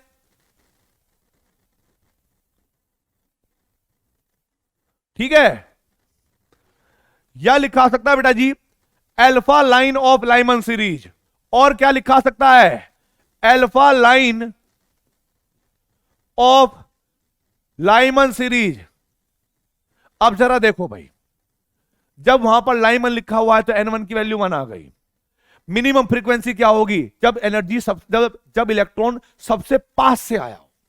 आप खुद सोचकर देखो कि ये जो इलेक्ट्रॉन आ रहा होगा, जब इनफाइनाइट से आया तो एनर्जी ज्यादा एमिट हुई, लेकिन जब 2 से जस्ट 1 में आया होगा तो सबसे कम एनर्जी यूज हुई होगी, सबसे कम एनर्जी रिलीज हुई होगी तो सबसे कम फ्रीक्वेंसी ही रिलीज हुई होगी। अगर फ्रीक्वेंसी मिनिमम है तो वेवलेंथ क्या होगा, मैक्सिमम। तो क्या बेटा जी, मिनिमम फ्रीक्वेंसी और मैक्सिमम वेवलेंथ का मतलब है कि N2 की वैल्यू 2 है, या अल्फा लाइन का मतलब भी है कि इलेक्ट्रॉन 2 से 1 में आया है? बोलो यार, आपको सर बिल्कुल यही मतलब है। तो जरा करना क्या है, यहां पर हमें पता लग जाएगा कि N1 की वैल्यू 1 है तो N2 की वैल्यू कितनी हो जाएगी, 2। फॉर्मूला क्या होगा, या तो वेव नंबर वाला लगा लिया वेवलेंथ कि सर रिडबर्ग कांस्टेंट इनटू में z का स्क्वायर, जहां पर आप N1 रखते हो वहां पर रख दोगे क्या, 1 का स्क्वायर, और जहां पर आप N2 करते हो वहां पर क्या कर दोगे, 2 का स्क्वायर। बड़ा सिंपल हो जाएगा, ठीक है। ये मैंने किसके लिए बोला, लाइमन सीरीज के लिए। अब जरा देखो, अब जरा देखो, मान लो मैं ऐसे ही बामर सीरीज के लिए बोलूं बेटा, फॉर बामर, और जैसे ही बामर का नाम आएगा तुरंत समझ जाना कि इलेक्ट्रॉन चाहे कहीं पर भी आया हो, घूम फिरकर कहां पर आ गया है, सेकंड वाली सेल में। घूम फिरकर कहां पर आ गया है, सेकंड वाली सेल में। तो अगर बामर सीरीज आ गई और फिर वो क्या कह रहा है, मैक्सिमम फ्रीक्वेंसी, मैक्सिमम फ्रीक्वेंसी का मतलब मैक्सिमम एनर्जी, ठीक है भाई। और आप लोग जानते हैं कि मैक्सिमम फ्रीक्वेंसी या मैक्सिमम एनर्जी तो तभी मिली होगी सर जब वो इनफाइनाइट से आया हो, और मैक्सिमम फ्रीक्वेंसी का मतलब एक और भी है, मिनिमम वेवलेंथ, मिनिमम वेवलेंथ, ठीक है। आप बताओ N2 की, N1 और N2 की वैल्यू क्या होगी, आप खुद समझ जाओगे कि सर N2 N1 की वैल्यू यानी इलेक्ट्रॉन जहां पे आया होगा वो तो 2 है, और कहां से आया है वो इनफाइनाइट है, ये बात क्लियर हो गई है। बाकी तुम्हें फॉर्मूले में वैल्यू पुट करनी, आंसर निकालना, कुछ नहीं करना, ठीक है। इसको नोट करो। आगे जरा देखो क्या क्या टास्क बन सकते हैं क्वेश्चन के अंदर। अब वो कह रहा है बेटा ये एक और पॉइंट, 4th पॉइंट में उसने क्या कहा, फॉर बामर सीरीज उसने कहा मिनिमम फ्रीक्वेंसी, मिनिमम फ्रीक्वेंसी, और उसका मतलब क्या हो जाएगा, मैक्सिमम वेवलेंथ, या इसको क्या कह सकते हैं भाई, जब आपके पास, आपको पता होगा कि भाई मिनिमम फ्रीक्वेंसी का मतलब है कि जस्ट ऊपर से ही आई होगी, यानी अल्फा, अल्फा लाइन लिखा हो सकता है, तो कई जगह पर क्वेश्चन में अल्फा लाइन भी हो सकता है, ठीक है भाई। एक बात तो क्लियर हो गया है, एन अगर आपके पास बामर सीरीज है तो N1 की वैल्यू तो 2 हो गई, N2 क्या होगा, जब आपके पास मिनिमम फ्रीक्वेंसी हो या मैक्सिमम वेवलेंथ हो या अल्फा लाइन हो, देखकर खुद बताओ क्या होना चाहिए सर, जब 2 में इलेक्ट्रॉन जस्ट थर्ड से आया हो तब आपके पास मिनिमम एनर्जी को रिलीज करेगा वो, ठीक है। तो जरा देखो भाई, इधर देखो शेरो, इधर देखो, N2 की वैल्यू क्या आ जाएगी, 3। अब टास्क नंबर 5 वो क्या कह रहा है, वो कह रहा है सर इस बार हमें कैलकुलेट करना है wavelength for Paschen series and minimum wavelength, maximum wavelength, minimum frequency, maximum frequency, ये सब सीख चुके हो तुम लोग कि N2 की वैल्यू कैसे बताएंगे। लेकिन अगर डायरेक्ट ये पूछा हो कि पास्टन सीरीज एंड, उस क्वेश्चन के अंदर दे रखा हो कहीं ना कहीं क्या, बीटा लाइन, क्या दे रखा हो, बीटा लाइन, तो आप ये समझ जाना कि पास्टन सीरीज का मतलब है कि इलेक्ट्रॉन कहीं पर भी आए, घूम फिर कर कहीं पर भी आए, वो थर्ड में आएगा, ठीक है भाई, वो थर्ड में आया होगा। अब इसकी अल्फा लाइन क्या होगी, 4 से 3, बीटा लाइन क्या होगी, 5 से 3, यानी N2 की वैल्यू कितनी होगी, N2 की वैल्यू कितनी होगी, आप होगे 5, वैल्यू पुट कर देना, आंसर आ जाएगा, एक भी नहीं बचेगा, एक भी नहीं बचेगा, ये मेरी गारंटी है, ठीक है। ये तुम्हें समझ में आना चाहिए, बिल्कुल खोल दिया मैंने यहां पर स्पेक्ट्रम। हो सकता है कि कहीं पर थोड़ा सा 4-5 लाइन दे रखी हो, फॉर्मूला लिखा हो, अच्छा सा 2-4 एग्जाम्पल दे रखे हो, ठीक है, आपको लगता हो यार सर समझ में आ गया, पर बेटा मेरा स्टाइल ना यही है, चाहे कोई फॉर्मूला हो, उस फॉर्मूले में कहीं कमी हो, उस फॉर्मूले में अगर हम ऐसे चेंज करेंगे, मतलब कुछ भी वैल्यू रखते हैं, कोई भी आंसर आता है, कोई भी डेविएशन आता है, उसको हम बिल्कुल ऐसे फील करते हैं कि फॉर्मूला हमारा दोस्त है, हमारा यारी है, दोस्त है ना भाई। तो हम इस तरीके से हर चीज देखकर देखेंगे, हर आइडिया से, हर सोच विचार लगाकर क्वेश्चन को पढ़ेंगे, और ये वर्ड ढूंढेंगे कब, जब हमें कोई भी N1 N2 की वैल्यू ना दे रखी हो और हमसे छुपाई गई हो, बस हमें वो वैल्यू निकालनी है। अगर मान लो N1 N2 की वैल्यू दे रखी है फिर तो कोई दिक्कत ही नहीं है, बस फॉर्मूले में वैल्यू रखो, आंसर निकाल लो, ठीक है। चलो ये तुम्हें याद आ गया। अब जरा देखो एक और टास्क, अब बाद में कराऊंगा, रुक जाओ, अभी क्वेश्चन आ रहे हैं, बताओ, बीच बीच में क्वेश्चन आ जाते हैं यार, बाद में कराऊंगा, पहले बच्चों को कॉन्सेप्ट सीखने दो। अब जरा देखो बेटा, मैं आपको एक बात बताना चाहता हूं, एक छोटा सा एग्जांपल समझाना चाहता हूं, ठीक है। मान लो कोई इलेक्ट्रॉन कहीं से किसी सेल में आ रहा है, कहीं से किसी सेल में आ रहा है, और पूछा जाए कि वहां तक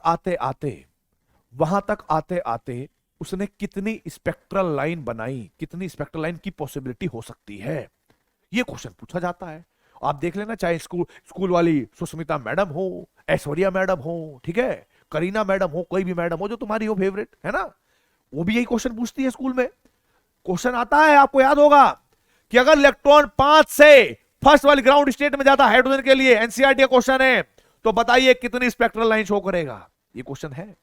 तो देखा होगा तुमने, बोर्ड में भी आता है ये, लेकिन ये क्वेश्चन अब हर जगह पूछा जाता है, ऐसा नहीं है कि वहीं पर पूछा जाएगा, हर जगह पूछा जाएगा। जरा देखो कैसे, जरा देखो कैसे, अरे हमें चैलेंज देंगे, हमारे बच्चों को चैलेंज देंगे ये। इधर देखो, मैं आपको एक इलस्ट्रेशन समझाता हूं, पहले मैं आपको एक इलस्ट्रेशन समझाना चाहूंगा बेटा, तुरंत आपको समझ में आ जाएगा, तुरंत आपको समझ में आएगा शेरों। इधर देखो, मान लो ये मेरे पास 4th सेल है, ये 3rd सेल है, ये 2 सेल है, ये 1 सेल है, और मैं यहां पर पॉसिबिलिटी दे रहा हूं इलेक्ट्रॉन लेने की।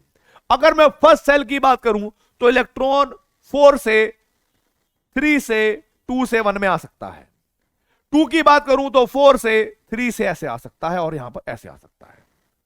तो जरा देखियो, ऐसे ही आएगा, और तो है नहीं पॉसिबिलिटी, यही पॉसिबिलिटी। अगर मैं इन 4 के इलस्ट्रेशन समझा रहा हूं, तो अगर मैं कहूं कि टोटल स्पेक्ट्रल लाइन कितनी होंगी, टोटल स्पेक्ट्रल लाइंस कितनी होगी, तो आप कैसे करोगे, सर 3 2 1 इक्वल्स टू 6, देखो यहां भी 6 ही है, 3 2 1 6। आपको मैं बताऊं, जो भी आपको नंबर दे रखा है, अगर वो वैल्यू छोटी है, और मान लो तुम फॉर्मूला भूल गए, और वैल्यू छोटी जैसे दे रखा हो कि 5th सेल से इलेक्ट्रॉन फर्स्ट में आए या 7th सेल से इलेक्ट्रॉन फर्स्ट में आए तो कितनी स्पेक्ट्रल लाइन हो सकती है। तो ध्यान रखना है, जिस सेल से इलेक्ट्रॉन नीचे कूदेगा, फर्स्ट में आएगा, वहां से उस सेल का नंबर छोड़कर, है ना भाई, उसके नीचे जितने भी नंबर होंगे वो उनको ऐड कर लेना। जैसे यहां पर इलेक्ट्रॉन 4 से फर्स्ट में आया, पॉसिबिलिटी देखना कितनी हो सकती है, 4 से 1 में आया, इसका मतलब 4 को छोड़ दो, 3 2 1 जोड़ दो, आंसर आ जाएगा 6। देखो आया कि नहीं आया। अगर आपके पास 5 होती, 1 2 3 4 5, 1 2 3 4 5, तो जरा देखो इधर 1 2 3 4 5, ठीक है, 1 2 3 4 5। तो जरा देखो, आपको भाई मान लो फॉर्मूला भूल गए, आप ऐसे करोगे ना, पहले में आने की पॉसिबिलिटी कितनी होगी, इन लाइंस की, यहां पर सेकंड में आने की पॉसिबिलिटी कितनी होगी, इनकी। तो आपको ना एक तरीका बताता हूं, हमने यहां पर कितना देखा, 4 3 7 और 7 और 3 10 लाइन आई है जब 5 से फर्स्ट में आता है। जब 5 से 1 में आता है तो हमने देखा कितनी लाइन थी हमारे पास, 10 लाइन थी। अब जरा देखो, मैंने कहा कि जब आपको यह पता हो कि भाई ये वाली सेल है, वहां से इलेक्ट्रॉन फर्स्ट में आ रहा है, तो आप चुपचाप उस वाली सेल का नंबर छोड़ दो, और बाकी जितने भी आपके बाद आगे की सेल होंगी, यानी जैसे 5 से आ रहा है तो कौन सी सेल होंगी, 4 3 2 1 10, देखो वही आंसर आएगा। सिंपल तरीका यह है, जब आप फॉर्मूला भूल जाएं और जब कभी भी कोई इलेक्ट्रॉन फर्स्ट सेल में आता है, कहां से, कोई छोटी वाली सेल जहां की कैलकुलेशन आप कर सकते हो। लेकिन अगर कोई आपसे यह कहे कि भाई आप ना 100वें सेल में से फर्स्ट वाले सेल में इलेक्ट्रॉन आया, बताओ कितनी स्पेक्ट्रल लाइन होंगी, तो तुम निकाल तो लोगे आंसर, लेकिन तुम्हें आधा घंटा लग जाएगा। कैसे, 100 को छोड़ दोगे, 99 plus 98 plus 97 plus 96 plus and so on, इतने सारे नंबर को ऐड करना पड़ेगा, तुम्हारी ऐसी तैसी हो जाएगी, यार कर ही नहीं पाओगे, है ना, तुम कर नहीं पाओगे, और मतलब बहुत टाइम लग जाएगा। अगर करोगे भी तो 4 नंबर के क्वेश्चन में वो तुम दे दोगे, 40 नंबर का नुकसान कर दोगे तुम, ठीक है। तो जरा देखो कैसे करना है, आप लोग एक चीज फील करके देखिए।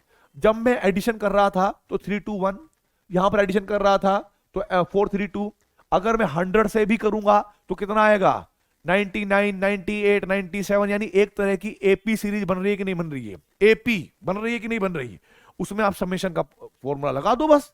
जब इलेक्ट्रॉन कहां से आता है, nth वाले सेल से फर्स्ट में आता है। तो फॉर्मूला भी मैं आपको बता देता हूं भाई, वो वाले क्वेश्चन होंगे, when an electron comes from nth cell to first cell।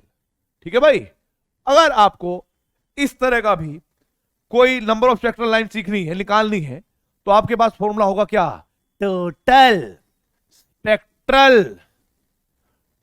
Spectral lines बराबर होगी बेटा n/2 इंटू में n-1, बस ये होगी। लेकिन आपके माइंड में एक और चीज आ सकती है, सर कभी ऐसा भी तो क्वेश्चन पूछा जा सकता है कि मान लो बीच में किसी का नंबर दे रखा हो n2, वहां से इलेक्ट्रॉन चला, मान लो 100 से चला और 60 पे आगे रुक गया, तो 100 और 60 के बीच में कितनी स्पेक्ट्रल लाइन होगी, वो कैसे कैलकुलेट करेंगे हम। मैंने कहा हाँ यार ये भी प्रॉब्लम है भाई, हमारे बच्चों को ये भी डाउट आ सकता है। उनके लिए फॉर्मूला बता देते हैं, क्या हो जाएगा, when an electron comes from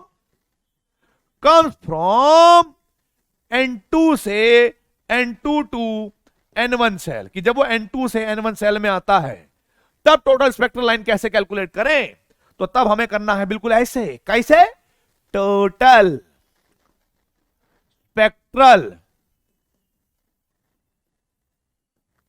lines, total spectral lines, और किसके बराबर होगी वो, n2 माइनस n1, वही एपी का फॉर्मूला लगेगा बेटा, अगर आपको थोड़ा मैथमेटिक्स आता होगा, प्लस के 1, ठीक है, ये फॉर्मूला यूज कर लेना और आपकी टोटल स्पेक्ट्रल लाइन आ जाएगी।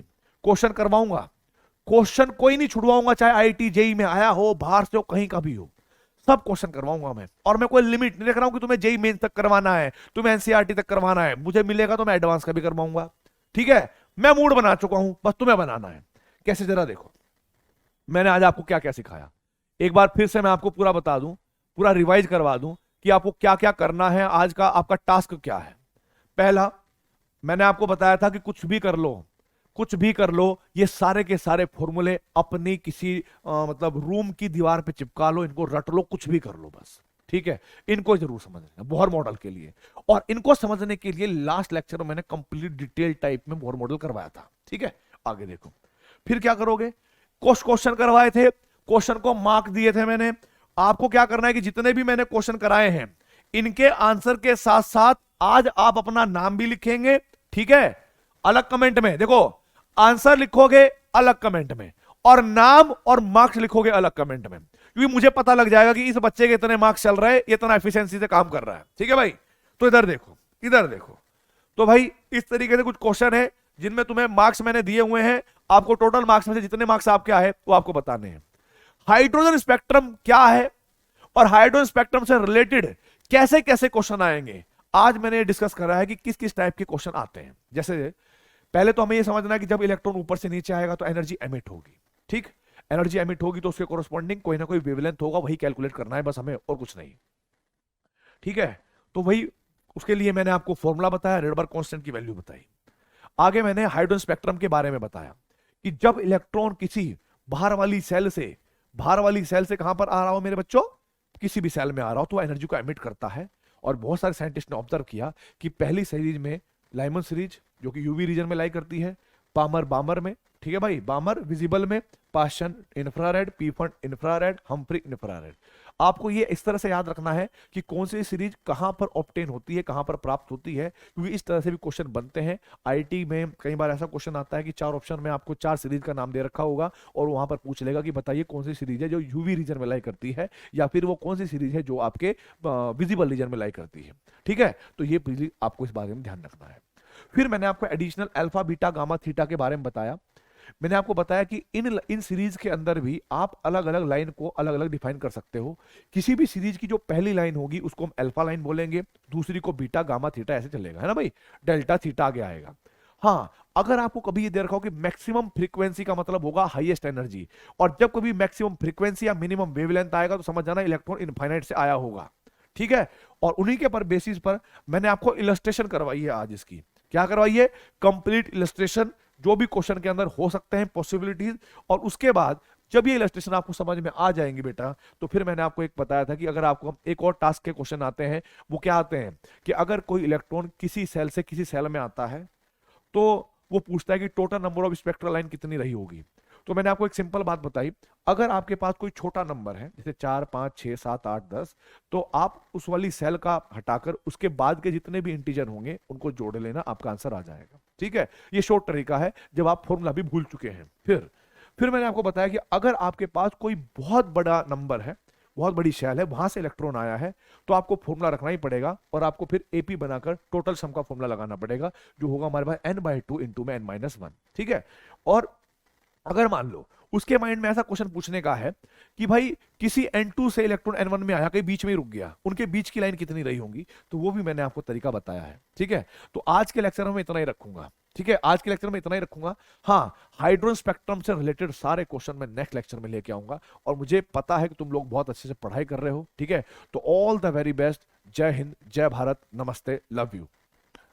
याद रखना, शॉर्टकट कभी भी मंजिल तक नहीं पहुंचाता है। घूम फिर के आप फिर से हाईवे पे आ जाओगे, फिर बोलोगे कि टाइम वेस्ट हो गया।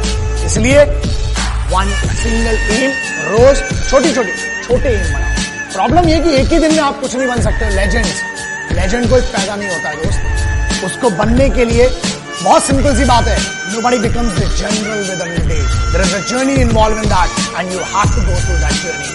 उस जर्नी की इज्जत होती है, तो अपनी खुद की इज्जत कीजिए, उस जर्नी की इज्जत कीजिए।